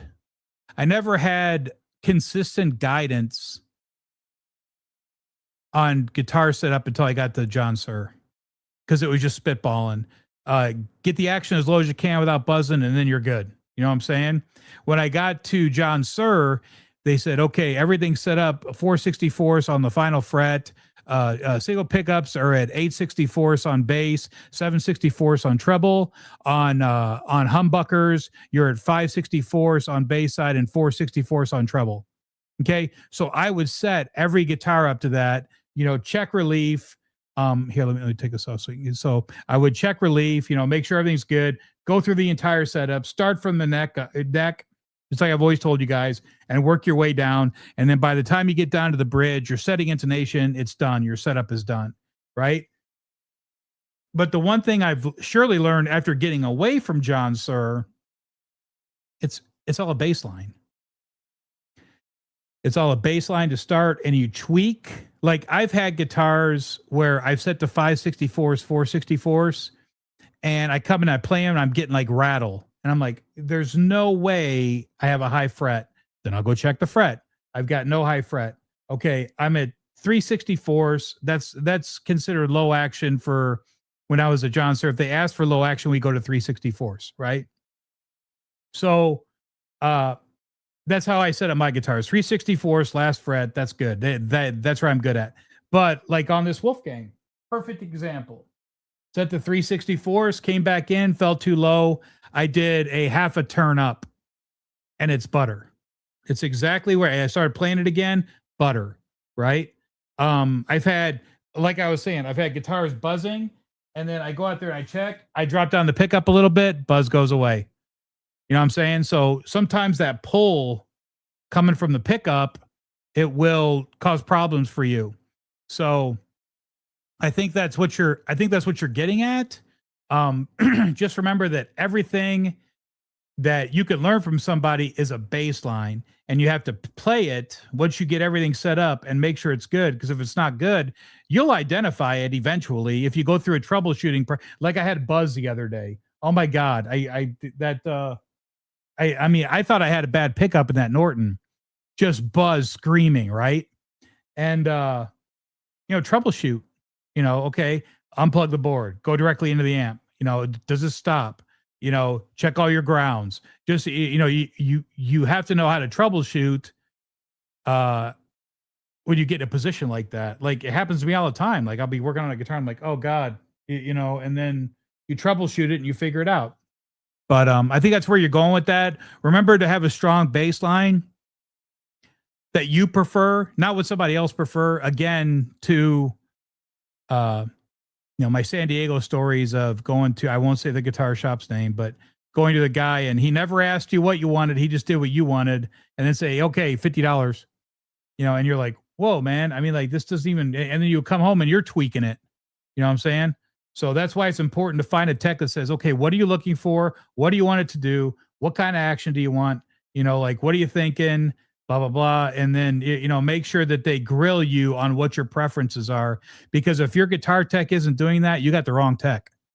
So I hope I hit your question. And if I didn't, just say, you went off on something, Mike. I have no idea what the hell you're talking about. I had long hair, but I never smoked. I drank a few beers with my buddies back then. I haven't had any alcohol or smoke since after high school. I'm 57 now. You know what's funny about that? I like smoking. I don't smoke. I don't smoke, but I like smoking. And I admitted that to my girlfriend the other day because we were talking about things that we wish we could do, but we don't do. So my grandfather, my dad's dad, smoked like a chimney, Camel non-filters, and died of probably lung cancer. I think that's what he passed away from. But when somebody lights a cigarette, I love the smell. And I like smoking. When I lived in my house, when I lived single, I always had a pack of cigarettes in the house. And I would go out in the driveway sometimes and just stand there and smoke a cigarette. And it was fantastic. But for health reasons and for smell reasons, like the guys at work, like I'm in the car business, like there's guys at work that smoke and they smoke like trains. And when they smell bad, like their clothes smell bad, and it's not good for the customer, you know, and customers complain about it. They go, God, you know, that guy smells really bad. He smells like cigarettes. I don't like him, you know, because customers are weird. But I will say that when somebody lights a cigarette, I want to smoke. You know, I like it. So I do understand where you're coming from about drinking beers with buddies back then and all that stuff. Because when did I get? Probably started smoking the most when I went in the military because everybody smoked. So you know, it was like a congregation thing. You all got together and had a cigarette and just hang out and talked and smoked cigarettes. But then I got off it, and then I went away for a long time, and then went away for a really long time. And then there would be times in California when I was like working at SIR or whatever, and I would buy a pack of cigarettes and I would smoke a couple and I'd feel bad and I'd throw them out. And then I should have just kept them in the refrigerator, but I didn't want my son to know that I was smoking. But I will surely say that zero interest in me drinking alcohol. I've had my battle with alcohol when I was extremely young. You know, I was probably an alcoholic when I was 18. Just because you could drink on base and it was quarter drafts, you know, 25-cent drafts at the Scuttlebutt on base in San Diego. So, you know, we used to get off every night and just go drink beer until you got drunk, you know, and then you realize that that's probably not something cool to do. But yeah, I get it. We drank beer in high school too. We drank Moosehead in high school. We used to go down to we had a liquor store we could go to and they wouldn't card us. So we'd buy some Moosehead and, you know, go back to whoever's house you're skipping at and just drink beer and, you know, hang out. But we didn't really smoke much either. I don't remember smoking that much in high school. I do remember smoking a lot when I got in the military. So, I mean, I think I've answered that. Darren, if I didn't answer the question, it looks like I'm getting behind in the chat. I'm sorry, guys. It's turned into a rant about stupid shit. I learned how to play on my dad's 93 USA Fender Strat. Oh, yeah, Fender Strat Plus Strat. That's got a rolling nut, I think. The Pluses had I think those had a rolling nut, didn't they? Still can't believe it. I learned how to play on my dad's 93. Is the guitar still around? That'd be cool if it is. Oh, you bought a Jack. I bought a Jack Butler from Music Zoo. Was the last one. My buddy was asking me about the Jack Butler if I ever had one. I've never had one. Never really chased after that guitar. A cool guitar to have, but I don't think I would. I don't think I would. I don't think I would go after that. Now, I've got a Candy Apple Red Charvel that I've had on here a couple times. It's back there. And what am I waiting for $5,900 to magically appear in my guitar buying account? Buddy, life is short. Life is short, buy the guitar. Like Dane says, life is short, buy the guitar. Aren't we all, Randy? Yeah, we all are waiting for something to come up. Oh, God, I'm way behind. For sure, Tim. Grunge, thumbs down, 100%. Not really. Hey, do what you like. I mean, like, I don't want to say, I got to be careful with what I say because somebody's going to blast me and go, I don't want to read that nonsense. So, um, everything I say on here is just based on what my thoughts are, and I guess I'm entitled to that. But I surely don't want to upset anybody or devalue something that they think is good. So, I played a $10,000 59 reissue at Guitar Center. Didn't think it was anything special. It's a piece of wood. It's a piece of wood, man. Some are magic, some are not. I mean, like sometimes you pick up that guitar, but then again, there's other guitars you pick up and you're like, oh my God, the ones that got away, there's that Charvel that got away for me. That guitar at Dr. Guitar in Westland, Michigan. Lake Placid blue Charvel, wide, thin neck. And I was like, God, this guitar is awesome. And Ralph, rest in peace, the guitar owner he just recently passed away last year. But Ralph, Dr. Guitar, he said, that's for my personal collection. And I was like, oh God, this guitar is amazing. And then I never saw it again. Somebody bought it. So somebody's got the Lake Placid blue Charvel, which is probably a San Dimas. Because I mean, that guitar was magical. But yeah, I mean, like $10,000. I've got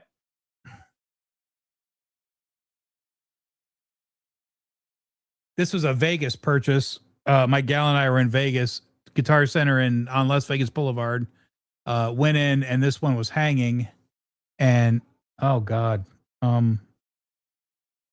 perfectly rolled. JB, I mean, like perfect. Was it inexpensive? No. Is it awesome? Yes. So, but man, I mean, what a cool guitar. All the paperwork.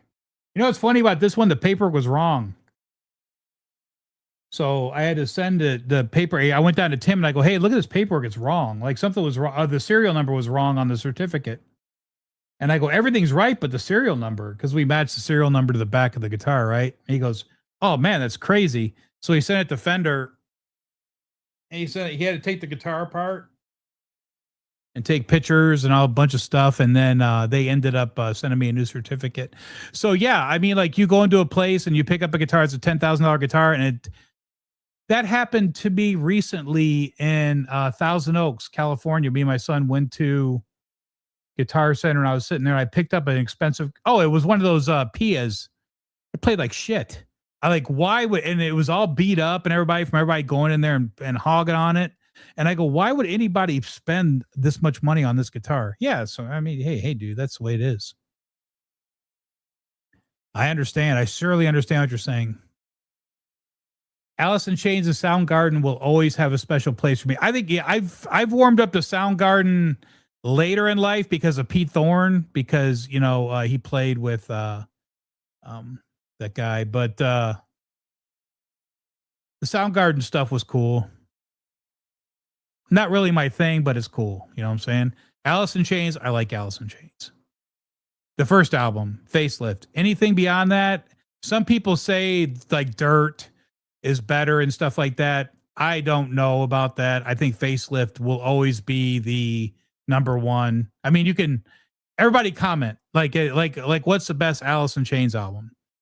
I think the majority are going to say Facelift. So oddly enough, it worked for Pantera, just not in grunge. Yes. Yeah, I would agree with that. But I was never into Pantera. So I know that when I got to one of my ships, my chief was into Pantera. And I remember he's like, oh man, listen to this, Cowboys from Hell, listen to this stuff. And I go, bro, that's just too heavy for me. I'm not into that. And but then now I like listening to some of the Pantera stuff, not all of it. I'm not into all of it, but no. 3 guaranteed jobs over the past 40 years, military, trucking, and nursing. I agree with you, buddy. We're just talking about guaranteed jobs. I mean, being in the car business, being a sales manager in the car business, I could be fired right now. In 20 minutes, I'll have a job. Just because I know people, or tomorrow I would have a job. Because you're networking, and everything else. I mean, like I've been in the car business for 11 years now, and my Rolodex of people that I know is pretty good. I mean, like I could call people and go, hey man, who's hiring right now? Hey man, I got to get back in. If I mean, like I don't think the chance of me losing my job is any, and there's any threat of that. But if it were to happen, I would just take time off. I would just sit at home for a little while and just relax. I think that's what I would do, because I'm surely working harder. In my opinion, I'm surely working harder than I should be. And my girl tells me that all the time. She goes, Mike, you're military retired. Just, take a break. But I've tried to take a break and I get really bored. And my job is still kind of challenging to me at times. So that's kind of why I stay in the mix, and it funds my guitar stuff because, it's good to have it's good to have it's really good to have a job to where you can, something happens and it's not a big, you can go have another job in a minute. So I surely understand where you're coming from, but the military is a really great place to start. Something else that I just want to comment on. I was watching a interview with Vivian Campbell. It's like from 11 months ago. And he said something kind of cool to where it made me, first of all, reflect and pause what he said. And then I went back to what he said and I kept listening to it so I could relate, because he said that Dio was looking for a guitar player and there was word out there of Vivian Campbell, but they didn't know how to get hold of him. And his dad's name was Vivian Campbell. So they just looked up Vivian Campbell in the phone book and they called the number and it was his dad. And that's how they found Vivian Campbell. So Vivian was named after his father, and Vivian said that his father always told him, I gave you a little bit of luck by naming you after me.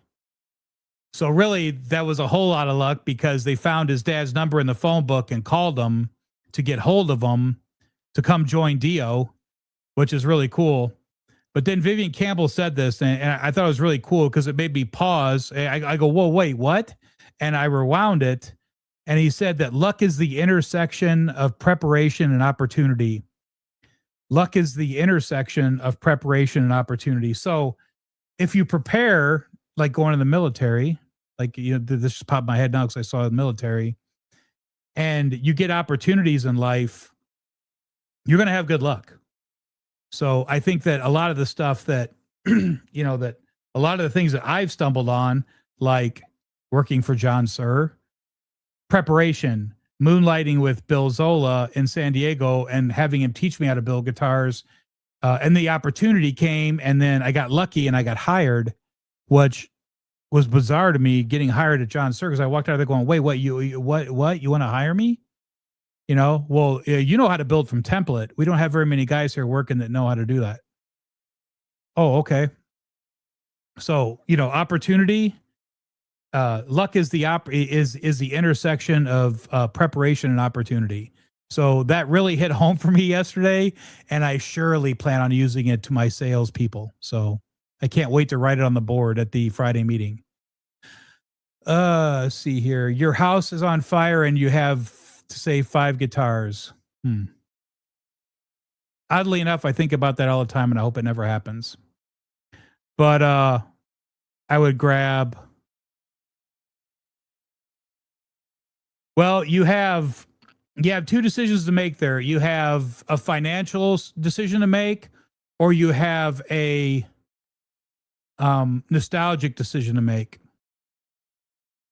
So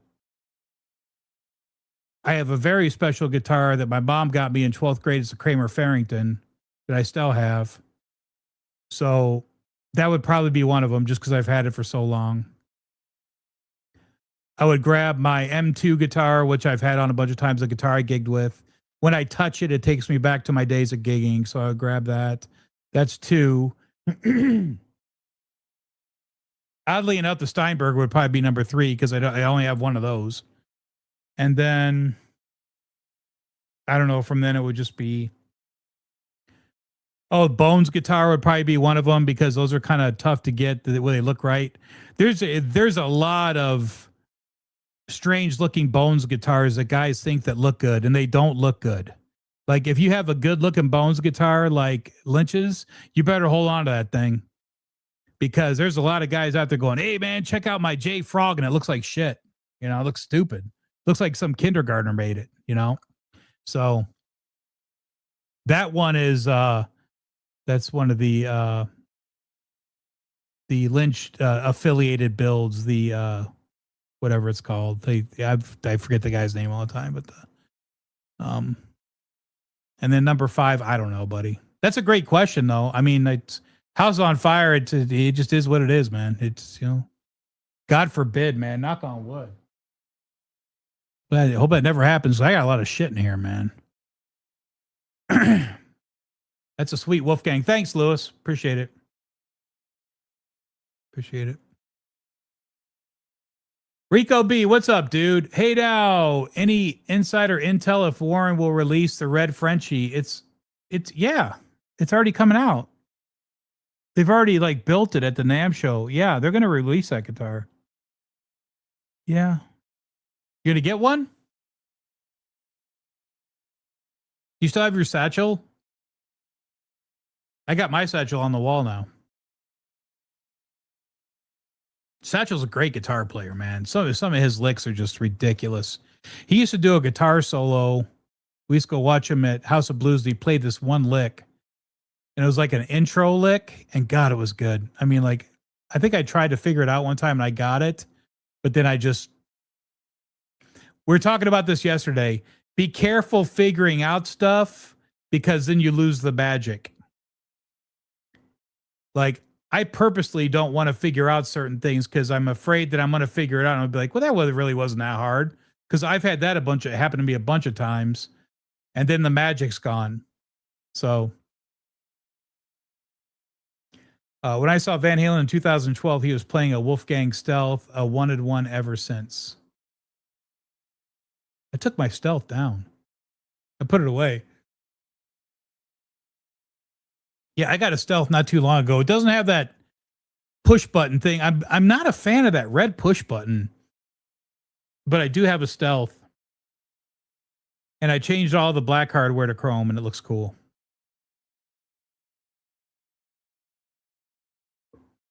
I just can't do that red push button. I don't know why. I thought it was cool when it came out. Now I don't even like it.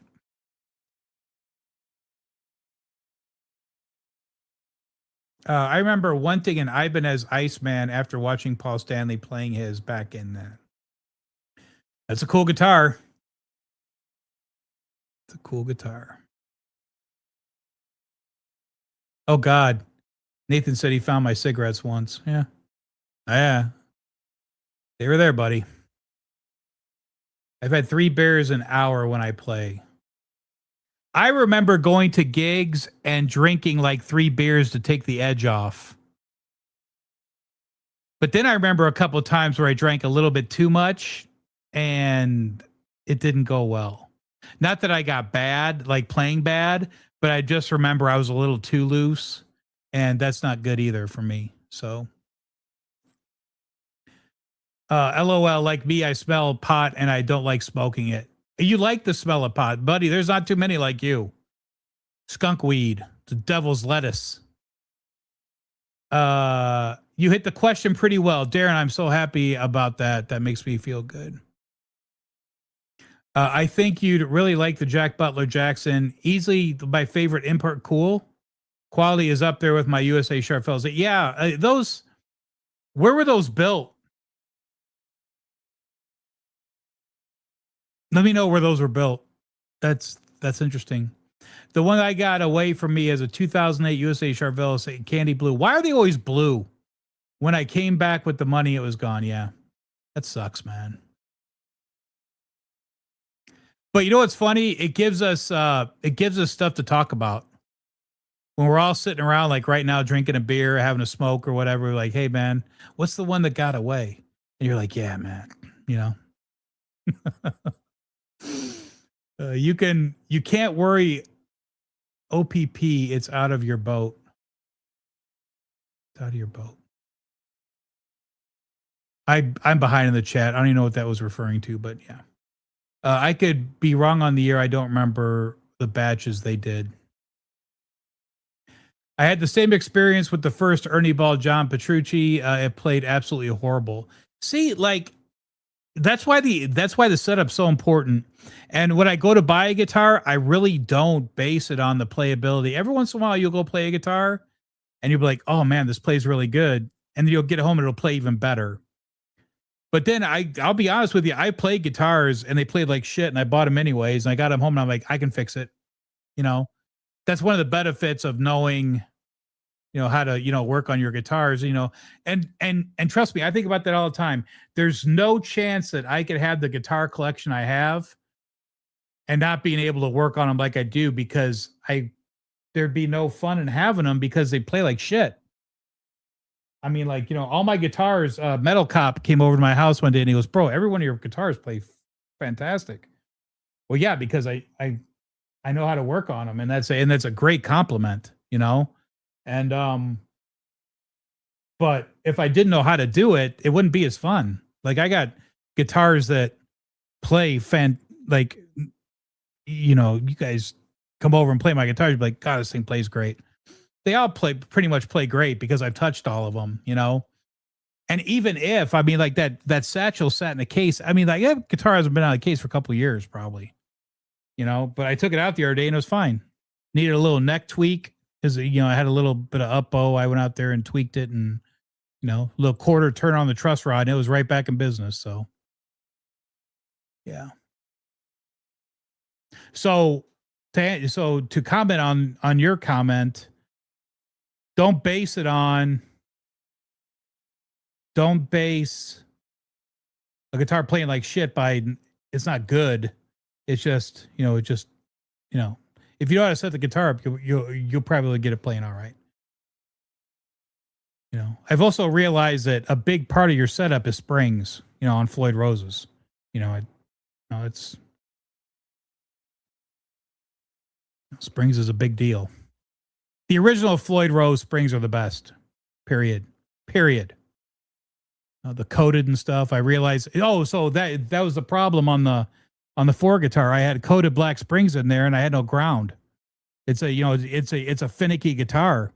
I changed the springs out, and the buzz stopped. I'm sitting there. I was talking to my buddy Jim on the phone. We're sitting there. I go, "Buddy, I can't get the buzz to stop." And then I'm sitting there talking to him. We're kind of troubleshooting. "Did you check this?" "Yeah, I did that." And I go, "Wait a minute. There's coated springs." And he goes, "That's it. You got no connection from the claw to the bridge." And I go, "Son of a bitch." So I went out and changed the springs out the original Floyd's, and guess what?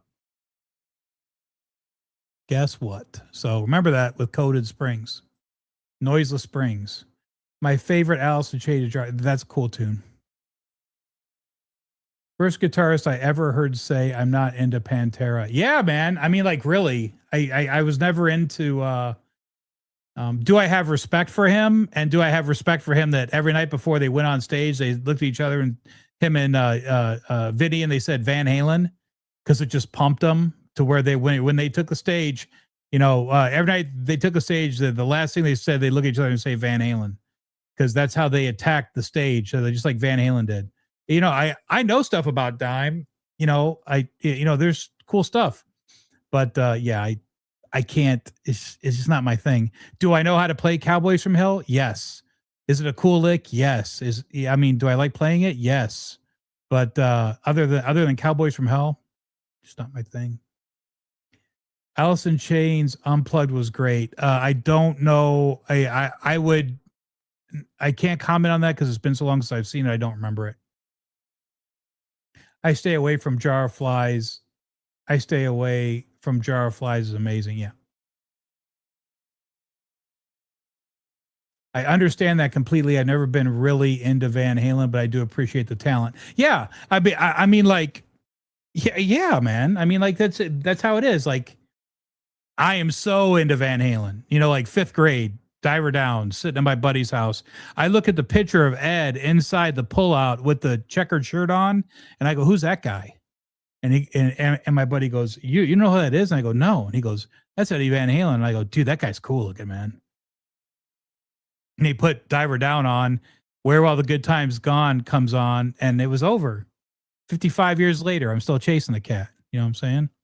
I miss him. I wish he was still here.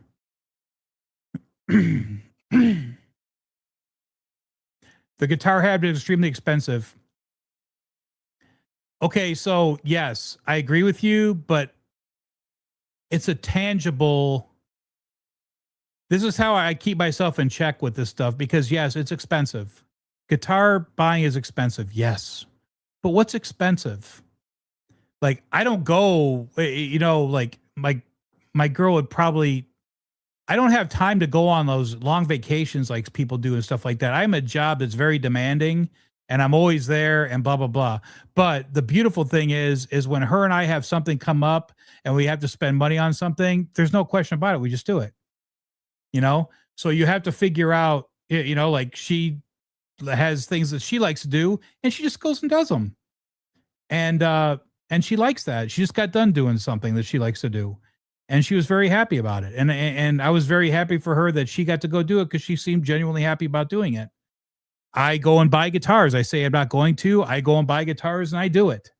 But guess what? I go and spend the guitar. But that's why you have to be careful buying retail versus pre-owned, because I will never buy a pre-owned guitar for stupid money. I'm going to get a deal or I'm not going to buy it. Because then that reassures me that, yes, you just spent money on something, but the money's still there. It's a tangible item. I can pick this up and I can go, I paid $17.50 for this from that guy. Okay. I paid $17.50. That's a dumb number on this guitar. But, he felt comfortable selling it for that. And I felt comfortable buying it for that. So but it's tangible. I can touch it.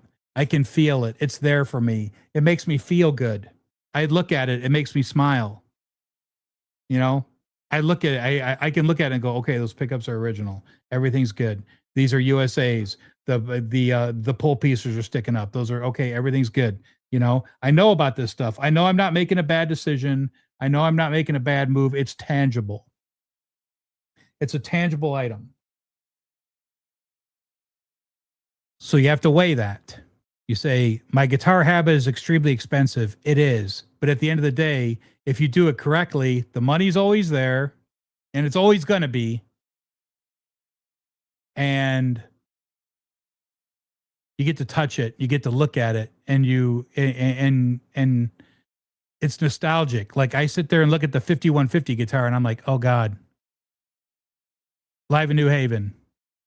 It's amazing to be able to do that. It's fun. Also depends on if the stuff is insured. Yes. I mean, make sure your stuff is insured, there's only so much you can do, but I mean,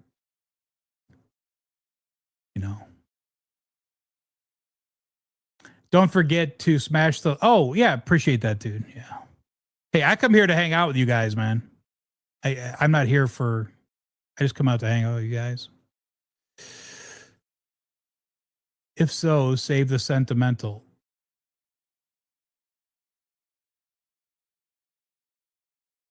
It's all sentimental to me, man. I mean, like I look at this stuff and I won't buy something if it's not sentimental. Like shoot.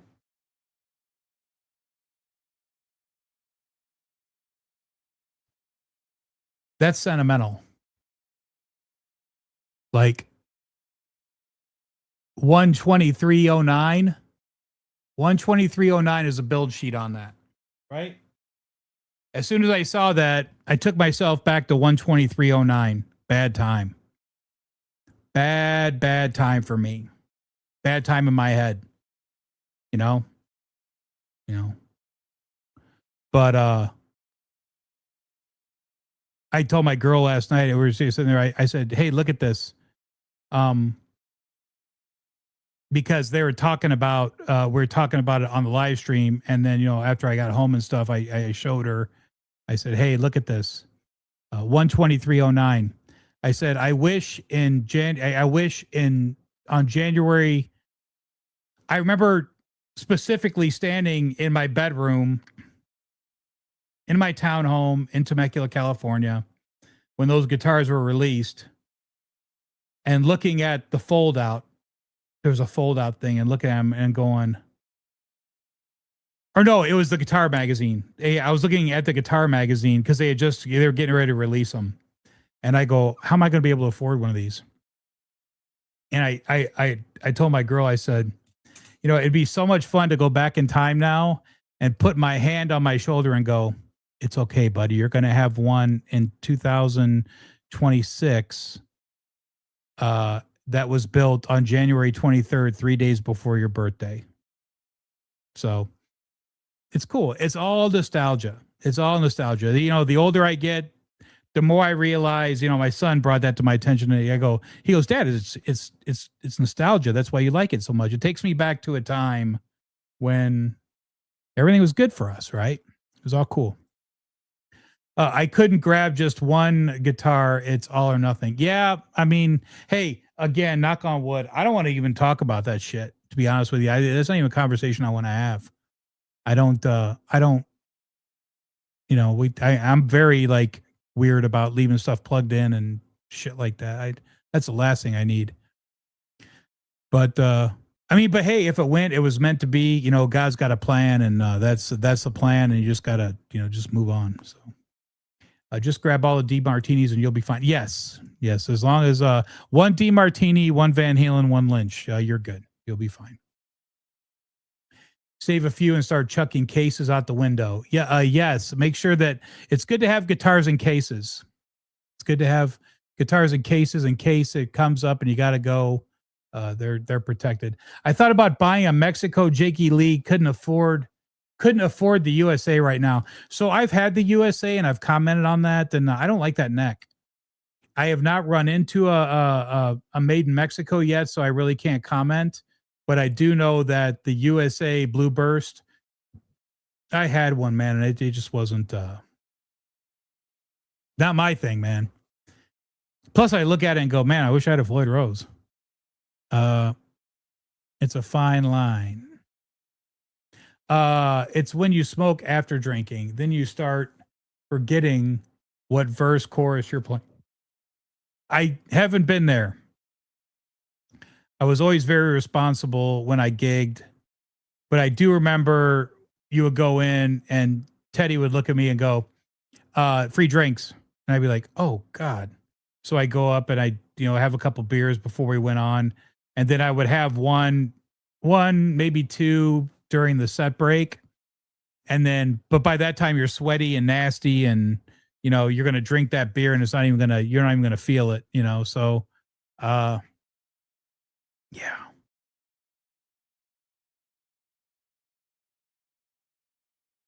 What's up with this live stream today, man? It's like all about like nostalgia and shit. We're not even talking about, I mean, maybe we're talking about guitars, but I'm sitting here reading this stuff, thinking about gigging and thinking about, I mean, it's kind of cool. It's fun, but,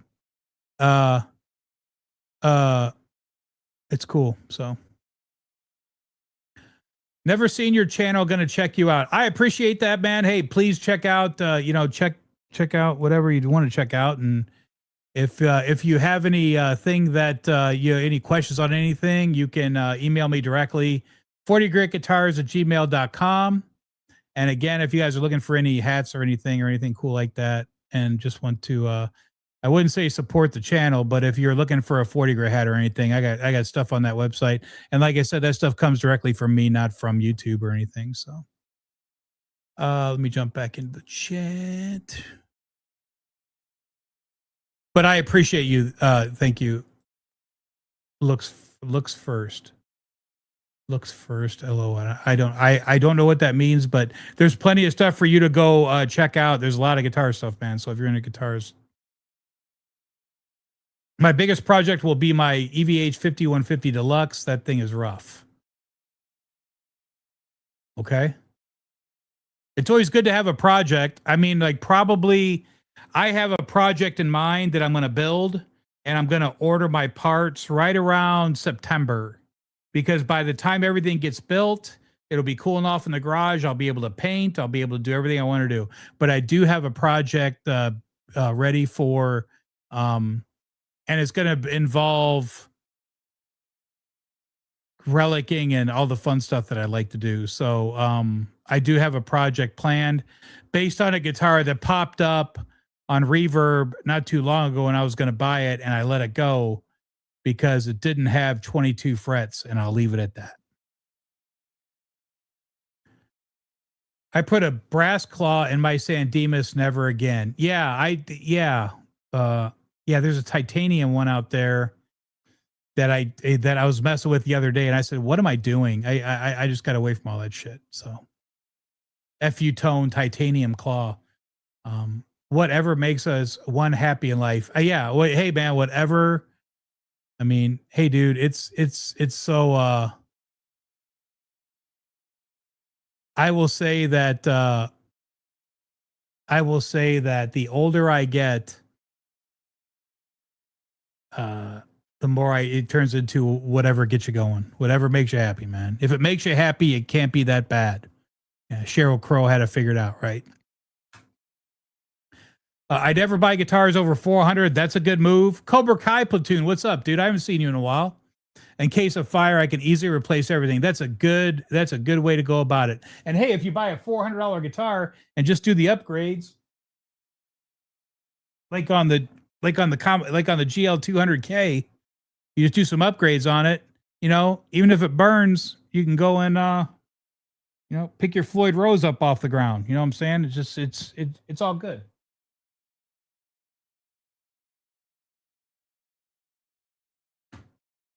Fix that afterwards. Chris, what's up, dude? Thanks for jumping in. I appreciate it. God, we're at 2 hours and 17 minutes. I came on to say hi to you guys. One Van Halen, one Lynch, and one DeMartini sounds like the guitar version of one bourbon, one scotch. Yeah, dude. Yeah. Hey, man, the house is on fire. Grab a Van Halen, one Lynch, and one DeMartini. You're all good. All good. My buddy? No, but I think it's funny that we stumbled on that yesterday.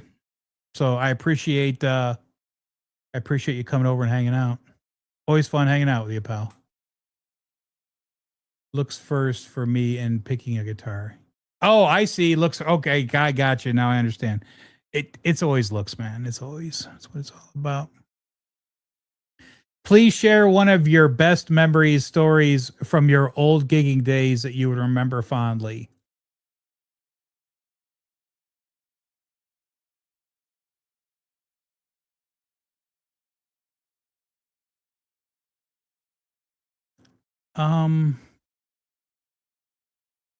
There's a lot of paths you could take with that. So, I mean, like there's different memories that you would. So I'm going to best memories. Well, the best memory day, I mean, like my best memory would be the Cabo Wabo gig. So if you haven't heard my Cabo Wabo story, I mean, you've heard that story, but the best memory of story of all time would be the Cabo Wabo gig. And so I was in the Navy and we had a band and we were pretty good. And we were called the Meftones because we were MEF. We were a multinational expeditionary force. And I think that's what MEF stood for. And so instead of the Deftones, we called ourselves the Meftones, MEF. And every time we pulled in, the bass player was a supply officer. So he sent out the logistic request to every port we pulled into. So every port we pulled into, we had a gig. Didn't matter where we pulled into, we had a gig. And we would go into these foreign ports and play, and it was a lot of fun. And we met a lot of cool people and blah, blah, blah. So then we pulled into Cabo. Or no, we got back from deployment and we were rewarded with a trip down to Cabo shortly after we got back from deployment. So then Suppo knew I was a huge Van Halen nut, of course. I mean, it was pretty, evident. So yeah, he got us a gig at Cabo Wabo, and we played 2 nights. We opened up for, I forgot what the house band was, but it was something like I forgot what the house band's name was, but they were pretty good, and they were really nice guys. And I remember that we opened for them, and then they called us back up on stage and we played with them again. But the coolest story was I went in there for sound check. They said, be here like at 4:00 for sound check. So we went there for sound check, and I went up on stage, and they had Sammy's Red Voodoo crates up on the stage. And I've got pictures of all this. I told the story on another show, on Johnny Bean's show, but I have pictures and everything of it. And I went up on stage and there were crate red voodoos, and I was like, man, I'm just not getting it. Like I was playing, and I was kind of, saying, oh man, I was having a hard time dialing it in. And the sound guy comes to me, goes, what's wrong, man? And I go, I'm not getting it with these amps. He goes, well, what do you use at home? And I go, I use a PV5150. And he goes, well, I got some of Ed's right here. And there was a door that opened right behind that stage, that wall that has slats. There's a door that opens up there, and that's where all the gear is, behind the stage. And I went back there, and I remember seeing Ernie Ball Music Man cases. I didn't ask what was in them because I had my PVs. I had my white Wolfgang Special, and I had my white Wolfgang Standard with me. I took both my Wolfgangs. And I remember playing through Ed's amp for 2 nights, and it was amazing. And yeah, so that was pretty kick-ass. So that would be my best story, I think. FU Tone has FU pricing, LOL.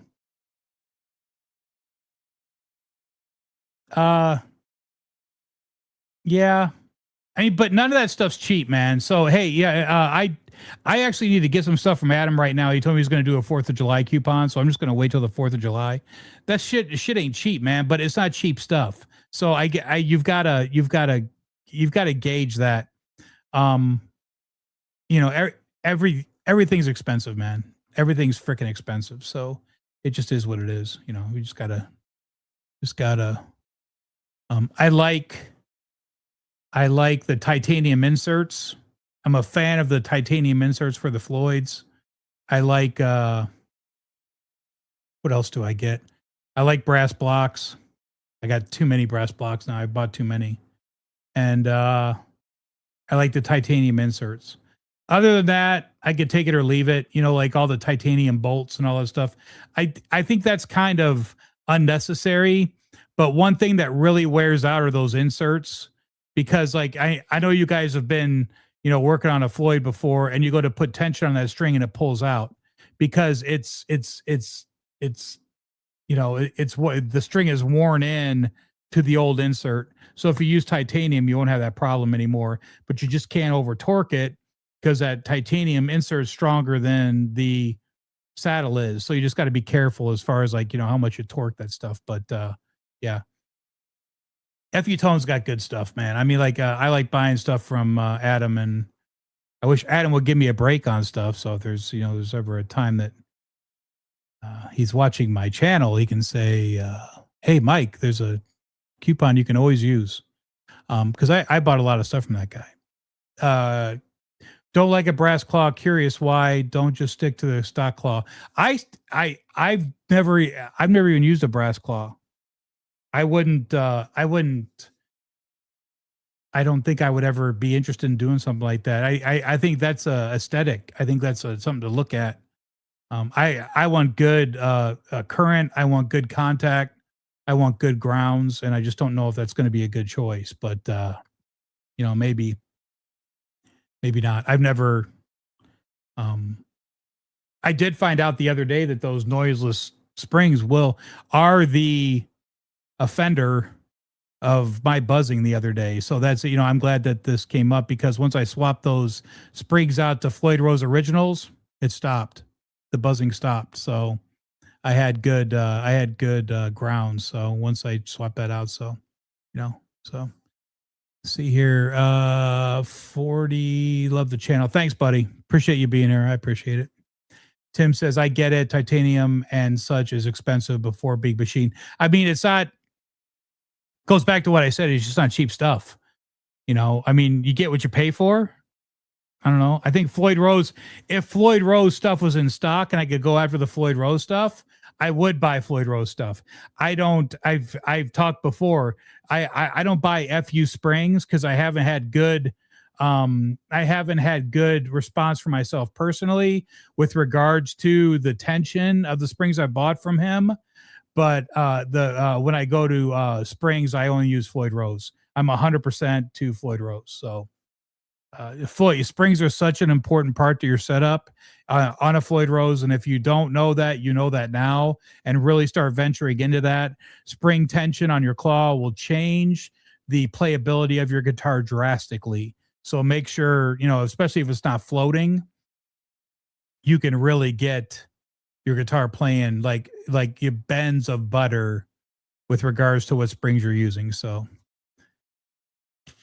great story. Thanks, man. Appreciate it. I mean, like there's a lot of different avenues I could go down that, but it's a slippery slope. So are you comfortable saying what car brand you sell? I used to, I was with Ford for 11 years when I moved out here.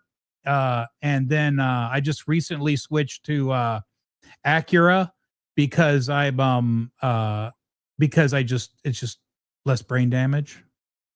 Working at the dealership that I was at, there was 40 salespeople and nonstop and just nonstop. And 10 years, well, 10 years now. I've been in the business for 11 years, but 10 of it was with Ford. And working for Ford for 10 years, and my dad worked for Ford. So that's why I kind of went to Ford because I kind of knew Fords. And plus I wanted to carry it on. I could, my dad was proud I think he was proud that I was selling Fords, But I got into management and stuff and then just moved up. But after a while, being 55 years old, you start to turn into the old guy and you start to like being the old man of going like, what the hell's wrong with you, man? Like, why do you come to work and you don't work? I don't understand. So I decided to make a move to Acura, or I decided I terminated my position at Ford, and then I had a job the next day. I called my buddy. I said, "Hey, it looks like Acura's hiring. You think I'd do good there?" And he goes, "Well, I know the GM. Let me hook you up." So I went and interviewed the next day, and I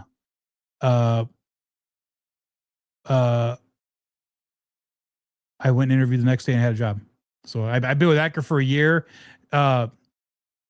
I like the people I work with. I like the environment I work in.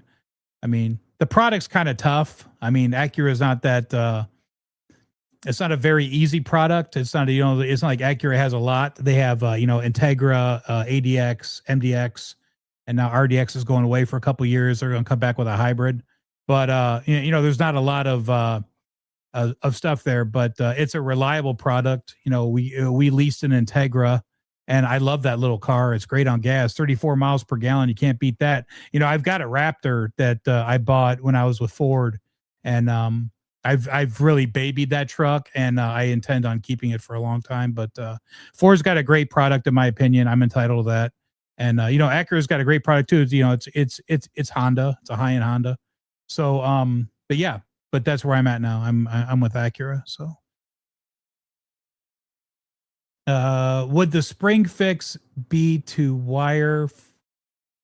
Would the spring fix be to wire from the claw to the bridge? Yeah, I mean, that's where the problem was. That coated spring. It wasn't. I had an open ground. And sometimes they'll work, sometimes they won't. Just like with anything, you'll use a part and it'll be noisier than something else. But I had exhausted everything on that guitar.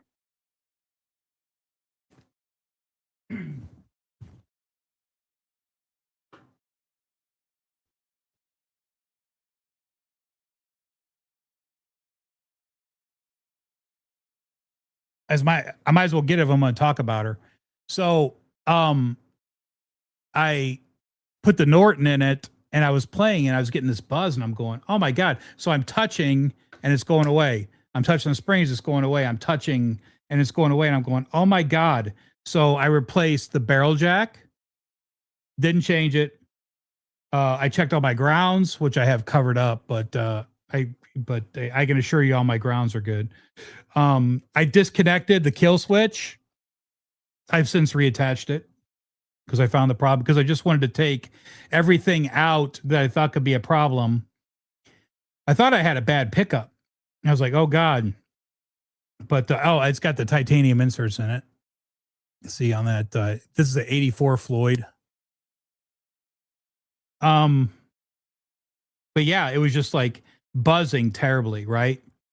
And then, like I said, I was on the phone with my buddy, and you can see the bridge is blocked, and I checked grounds. I did everything, and I'm on the phone with my buddy. We're just kind of bullshitting on the phone, just troubleshooting together. And I go, wait a minute, there's coated springs in that guitar. He goes, that's it. And I go, no shit. So I went out there and I swapped the springs out, and sure enough, I came back in and gone. So, still there a little bit, but I think it might be my pedal board too. But I mean, this was like crazy over the top. So, I think there may be something on the pedal board, but it's fixed. I mean, it's fixed good enough. I was just playing this guitar yesterday. Not something, and not a rabbit hole I really want to go down right now. But yeah, so she's good. She's all cleaned up, and it's my shop guitar. I got this. I got this body. This is a Warmoth body, and I got it off of eBay for like $50. There was no finish on it, and I got it, and the body felt good, and I was like, it's just a good feeling body, man. And I bought the fender neck, the maple fender neck. I got the gloss off it. It was one of those gloss necks. I got the gloss off it, and it's flat, and it's a great feeling guitar. And yeah, it's all set up right and plays fantastic. But yeah, so yeah, I think that makes sense. I think that that makes sense. I think you're right. It makes sense. You could also sand the colored coating off both ends. I could, or I could just go out and put on original Floyd Rose springs, which I'm more comfortable with anyways, because there's a sound that I like to hear. And it's so weird because I was working on that EVH Wolfgang this morning and I wasn't getting my sound, and I went out and put a couple more turns on the claw, and it got to my sound. And then sure enough, I came in, and that sound gives me my tension. It may sound strange, but it's real. And the sound gives me my tension, and it's perfect every time. So, man, this guitar plays great. Let's go. That makes sense. Jit Boy says, gotta run, cool, live subdue. Hey, I appreciate that, dude. I appreciate that. By saying, what's funny about is like I'll come on with you guys and I'll do my videos and stuff, and my subs go up, and I appreciate it. I love it. And then I do my lives, and so if you do a video on YouTube, that's where you get your subs.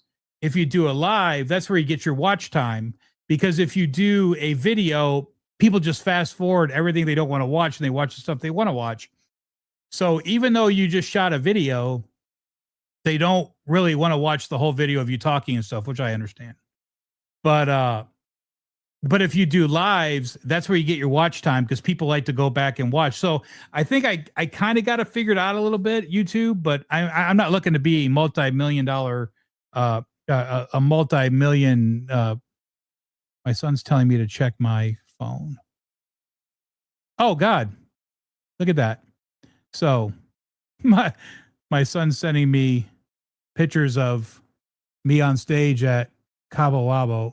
So yeah, so there's one of me with my Wolfgang special, and then there's another one of me.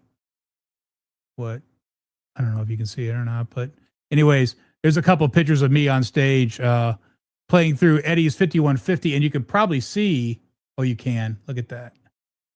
You can see the 5150 right behind me. So, yeah. It's a real story. And look I got my picks on the bottom of, you probably can't see it, but I got my picks on the bottom of the body like Rowan Robertson from Dio. Because I liked him too. So thanks, Bub. Appreciate it. Check your phone. See, you've talked about that sounds before, which is the block hitting your wood block. Yes, as it returns to zero. Yes, 100%. I know what you mean. I have that with my stoppers too. Yeah. So that's the block hitting your wood block. So you can see my block in there. That's the block hitting the wood block. That's what I go for every time.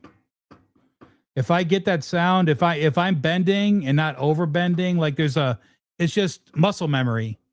Like you get that sound and you know you're there. So yeah, I'm glad you understand that. That's cool that you understand that, because it's not rocket science, but um so let's see here. At Nate 4720, hope my son turns out as cool as you. Dude, if you knew how cool my son is, I could talk about him all day, but yeah, I know you guys don't want to hear it, but my son, I mean, for lack of a better term, my son started building computers in his room when he was a young man, and then he had this drive for computer stuff. It was crazy, and now he builds mission planning software for the military for the fighter aircraft, and he's flown all over the United States to go meet with pilots and get their input, and he tweaks the software, and I'm very proud of him. And he's a Blink 182 fan. He plays bass, he plays guitar, and he's got a really nice Wolfgang that I just gave him, a red one. And he just moved into a house with his girlfriend, and he's turning into a family guy, and I couldn't be more proud. So that's I could talk about him all night, but I won't bore you guys. They're probably in your photo library. Yeah, they are, Bob. Tim, Nate says thanks. Lots of guitars have the spring claws over tightened, and you can tell it takes a lot of extra effort to dive down the bar. I hate that feeling. Me too. Hey, I worked for a guitar company. Thanks for your comment, Chris. I worked for a guitar company to where John said when the guitars left the building, they were ready for the stage. When they came out of the case, they were ready for the stage. That's why I have such a problem when I go into like Guitar Centers or anything like that, and I play a guitar. I'm like, why would the normal everyday guy comes in here to buy this guitar? It's a piece of shit. I mean, like, and then you go down the rabbit hole of, well, they don't, they're not looking to, make money and blah, blah, blah. Hey, you have to think about your reputation a little bit, and that's why John has the reputation that he has, because John gives a shit. And like, I mean, like, hey, trust me, I was final on my line. Noel came back from the QC booth with cases with blue tape on them with a stack of stuff that hey, fix this. Those guitars didn't leave, and Noel was by far the best QC guy. He was good. He annoyed me a lot because I'd be like, bro, come on, man, really? And he'd be like, no, Mike, it's there. There's buzz. And I'm like, dude, come on, man. And he's like, nope, it's there. And then sure enough, I go, I'd get quiet and I'd be sitting there, I'd be like, it's got buzz.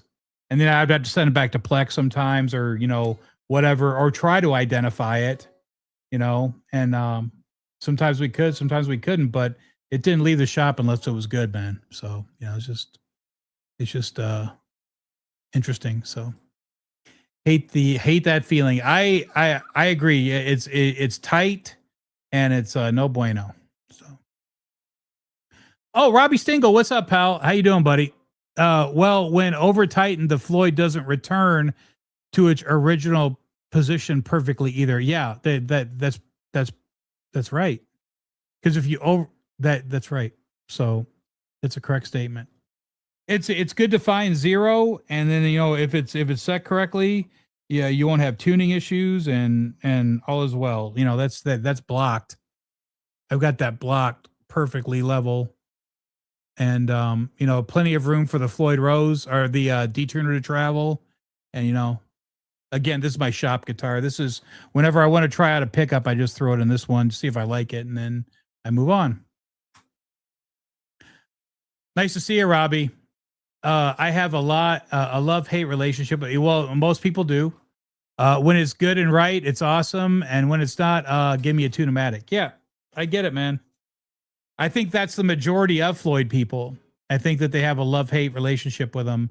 But when you've worked on as many as I have and figured them out and everything, you figure them out pretty quick. And like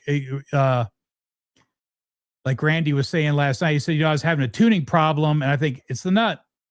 John always said if you have a Floyd Rose, you're having a tuning problem. 90% of the time, it's your nut. 90% of the time, it's going to be the nut, and sure enough, every time it is. So, is that? So yeah.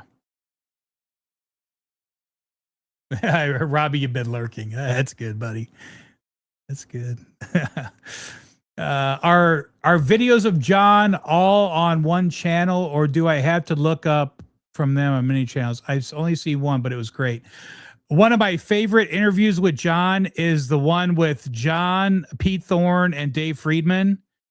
And John is just sitting at home, and it's like a 3-hour, and it's amazing because John goes through his entire setup process, and it's just amazing to sit and talk with John.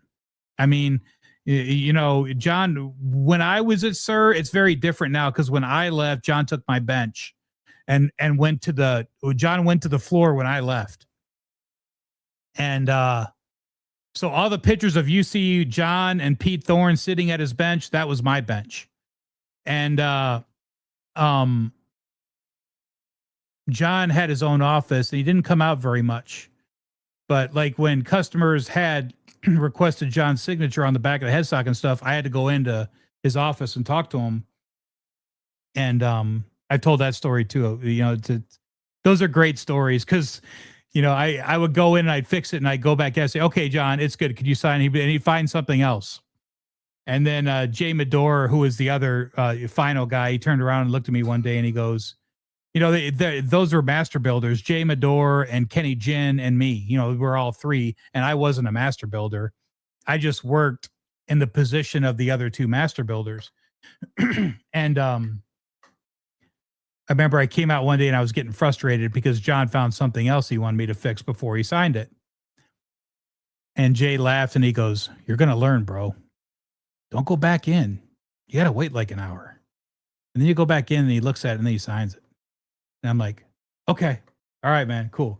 So then like the next time it happened, he found something, I came out, fixed it, and I just put it back in the case. I go, "Hey, Jay." And I put it in the case, and like he laughed. And then I went back in, and then John signed it. So it's funny, man. Those guitars didn't leave, man. Those John Suhr guitars did not leave unless they were perfect. I don't know how it is now, but that's how it was. On that guitar, to accommodate the detuner, did you have to raise the bridge to point where the neck needed to be shimmed? So on this guitar, I think usually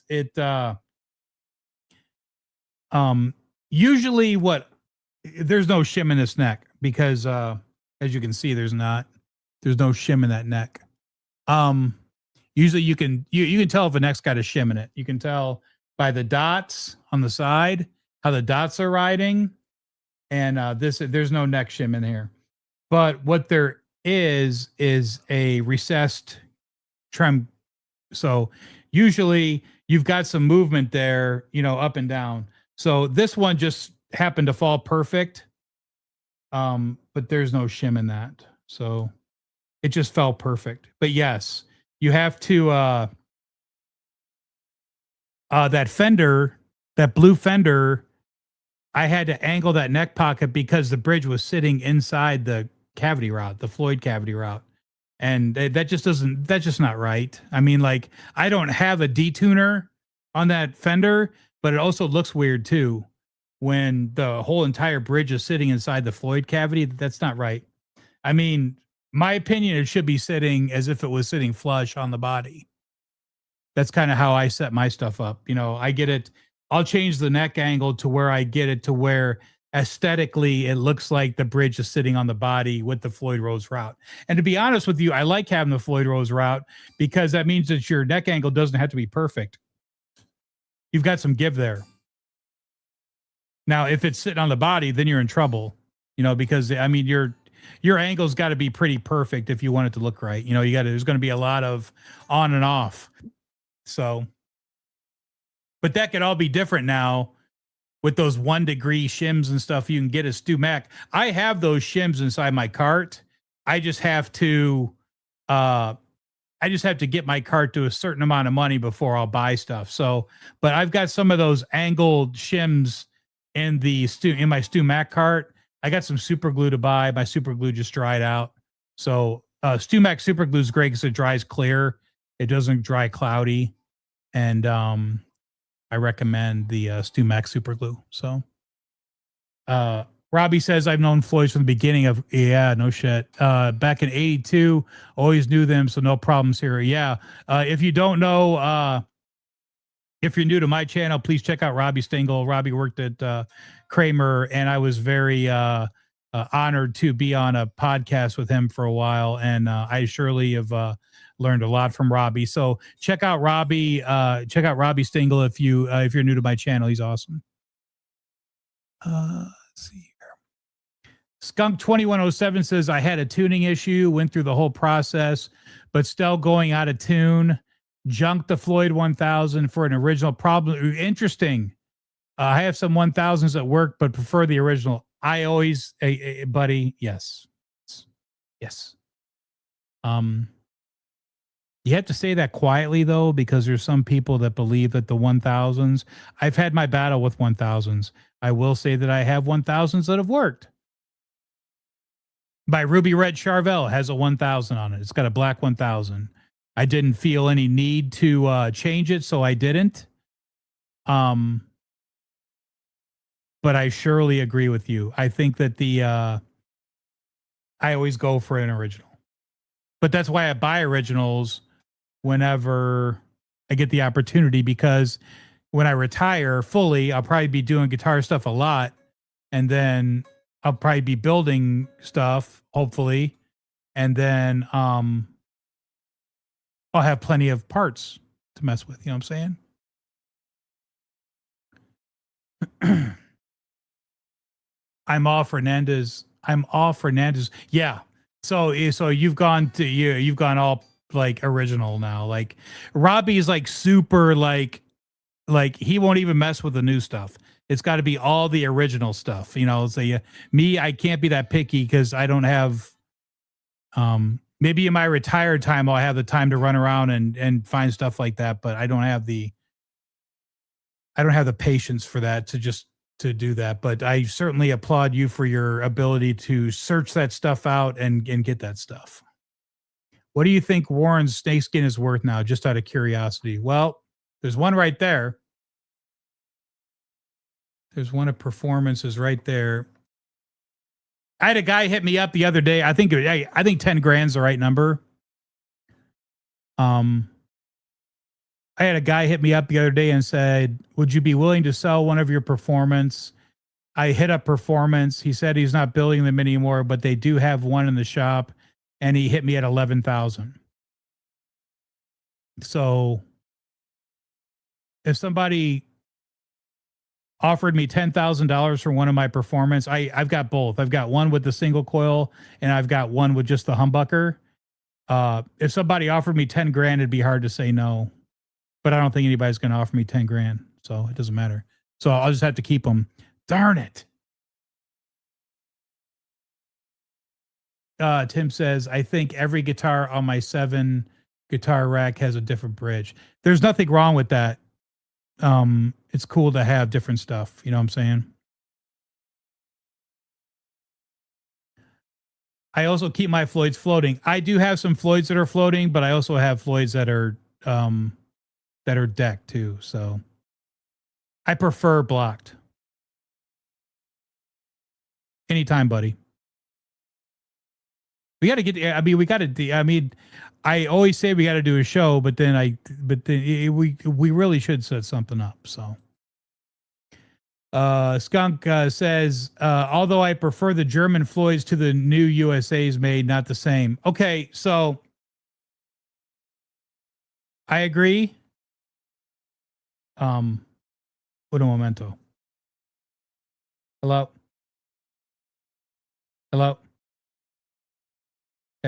Are you on your way home?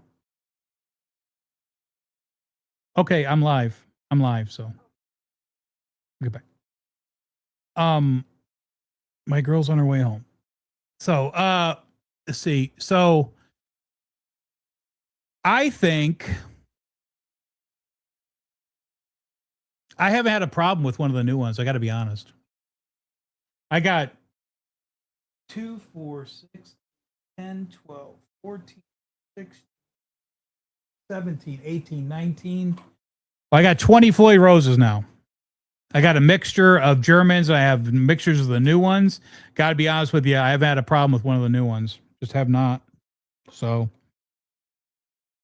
I mean, we can discuss that one all day long. But I'm just saying, just me personally, I have not had a problem with the not made in Germany's.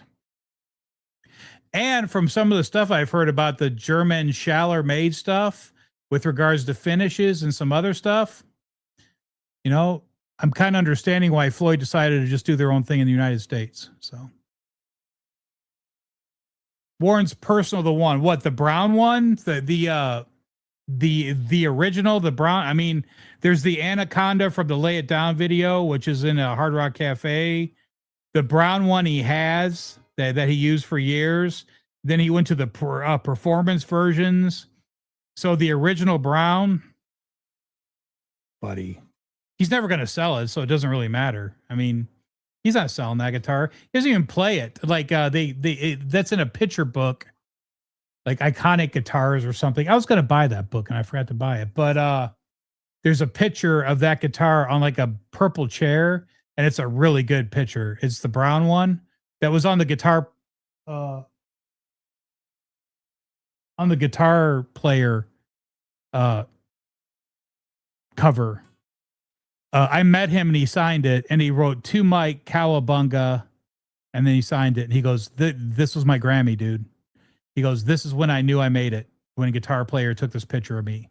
And I was like, "That's cool, man." You know what I'm saying? I mean, like, to have that conversation with him, I was like, "That's fucking cool." You know? He goes, "This was my Grammy." So I've got it up there. I've got it. You can probably see that it's signed too. It's right next to it's right there, right next to the Joe. My signed picture, my signed vintage poster of Joe Bonamassa that I bought. I think Joe Bonamassa is pretty cool. Robbie says German Floyds from 82 to 85 are great, but I prefer the prototype Fernandez from 81 to 82 with the big steel block. Yeah.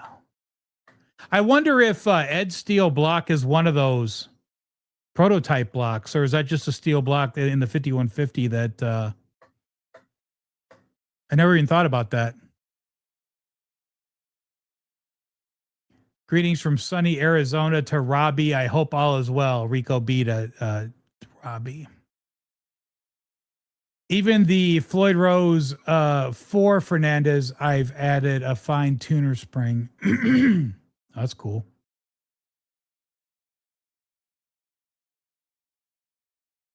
Rico, Robbie says hello.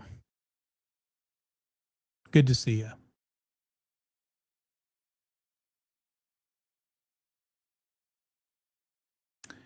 Why is the gold bridge wear the finish faster than any other Floyds? I stay away from gold for that reason. I've got one gold bridge, and you're right. And I just think the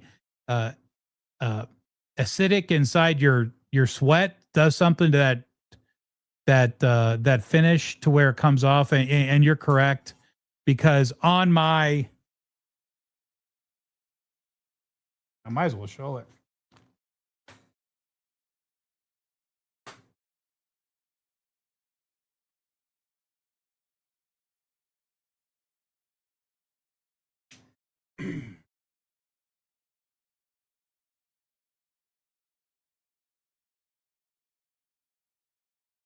So this is my number one, the one I said I would grab. But yeah, I mean the finish on that, it's rough. But I mean, this was my number one for years and years and years. So, and you can kind of tell. But yeah, this was. I've always had a gold bridge on this one, and it's certainly rough. Like the plating's worn off it on the saddles, and it's rough. But I'll leave it. I won't change it, and I surely won't clean all the shit off it because it looks cool. So, oh god, the bends on this are amazing. Also, it's probably not actually gold. Something like the chroming process minus the chrome. Yeah, I like I said, there's probably something with the finish, the color, to where it jacks stuff up. So yeah, I've always experienced that. On my Jakey Lee, well, that was brass, but I remember I got that Jakey Lee Charvel, and that brass bridge started looking like shit, and I was like, oh, come on, man, like immediately, and that kind of bugged me. So once I heard the difference, I could never go back. Well, I don't want to hear the difference because that shit's expensive. So, and these Floyd Roses are expensive enough. I start going after that vintage stuff that you go after. I'm not going to be able to. I'll really end up breaking the bank on that stuff. But yeah, like I said, if you guys haven't checked out Robbie, go check out Robbie, and has a certain huge wealth of knowledge from all his days at. I have no idea why I'm yawning. I took a nap today. All of his days at Kramer. So, yeah. I'm not going down that rabbit hole, buddy. You go down all that rabbit hole stuff. I can't do it, man, because it's gonna mess me up. So, all right. Hey, I'm caught up in the chat. My girl's on the way home. I'm gonna get something to eat. Don't forget, Under the Bus at 6:00. Shout out to Kurt over at Under the Bus, and Under the Bus at 6:00 tonight. I'll see you guys when I see you. I don't like I said, it's too hot out right now, man. I just can't go out in the garage. So, I understand if you're frustrated if I'm not doing anything, but I mean, it's just not comfortable to go out there and shoot any videos right now. I did get a new camera, and I got some new mics and stuff. So when I do get back on it again, my pictures will probably be better. Like the picture will be better and the sound will probably be better. I am going to have to figure out how to do my recordings again, because I'm sure it's going to mess everything up. But I surely appreciate you guys. Thanks for coming. Thanks for coming on the Impromptu, because I surely didn't advertise this one, but I appreciate you guys hanging out with me. It was nice to see you, and enjoy your evening. Check out Under the Bus, and I will see you guys when I see you. Have a good night, guys.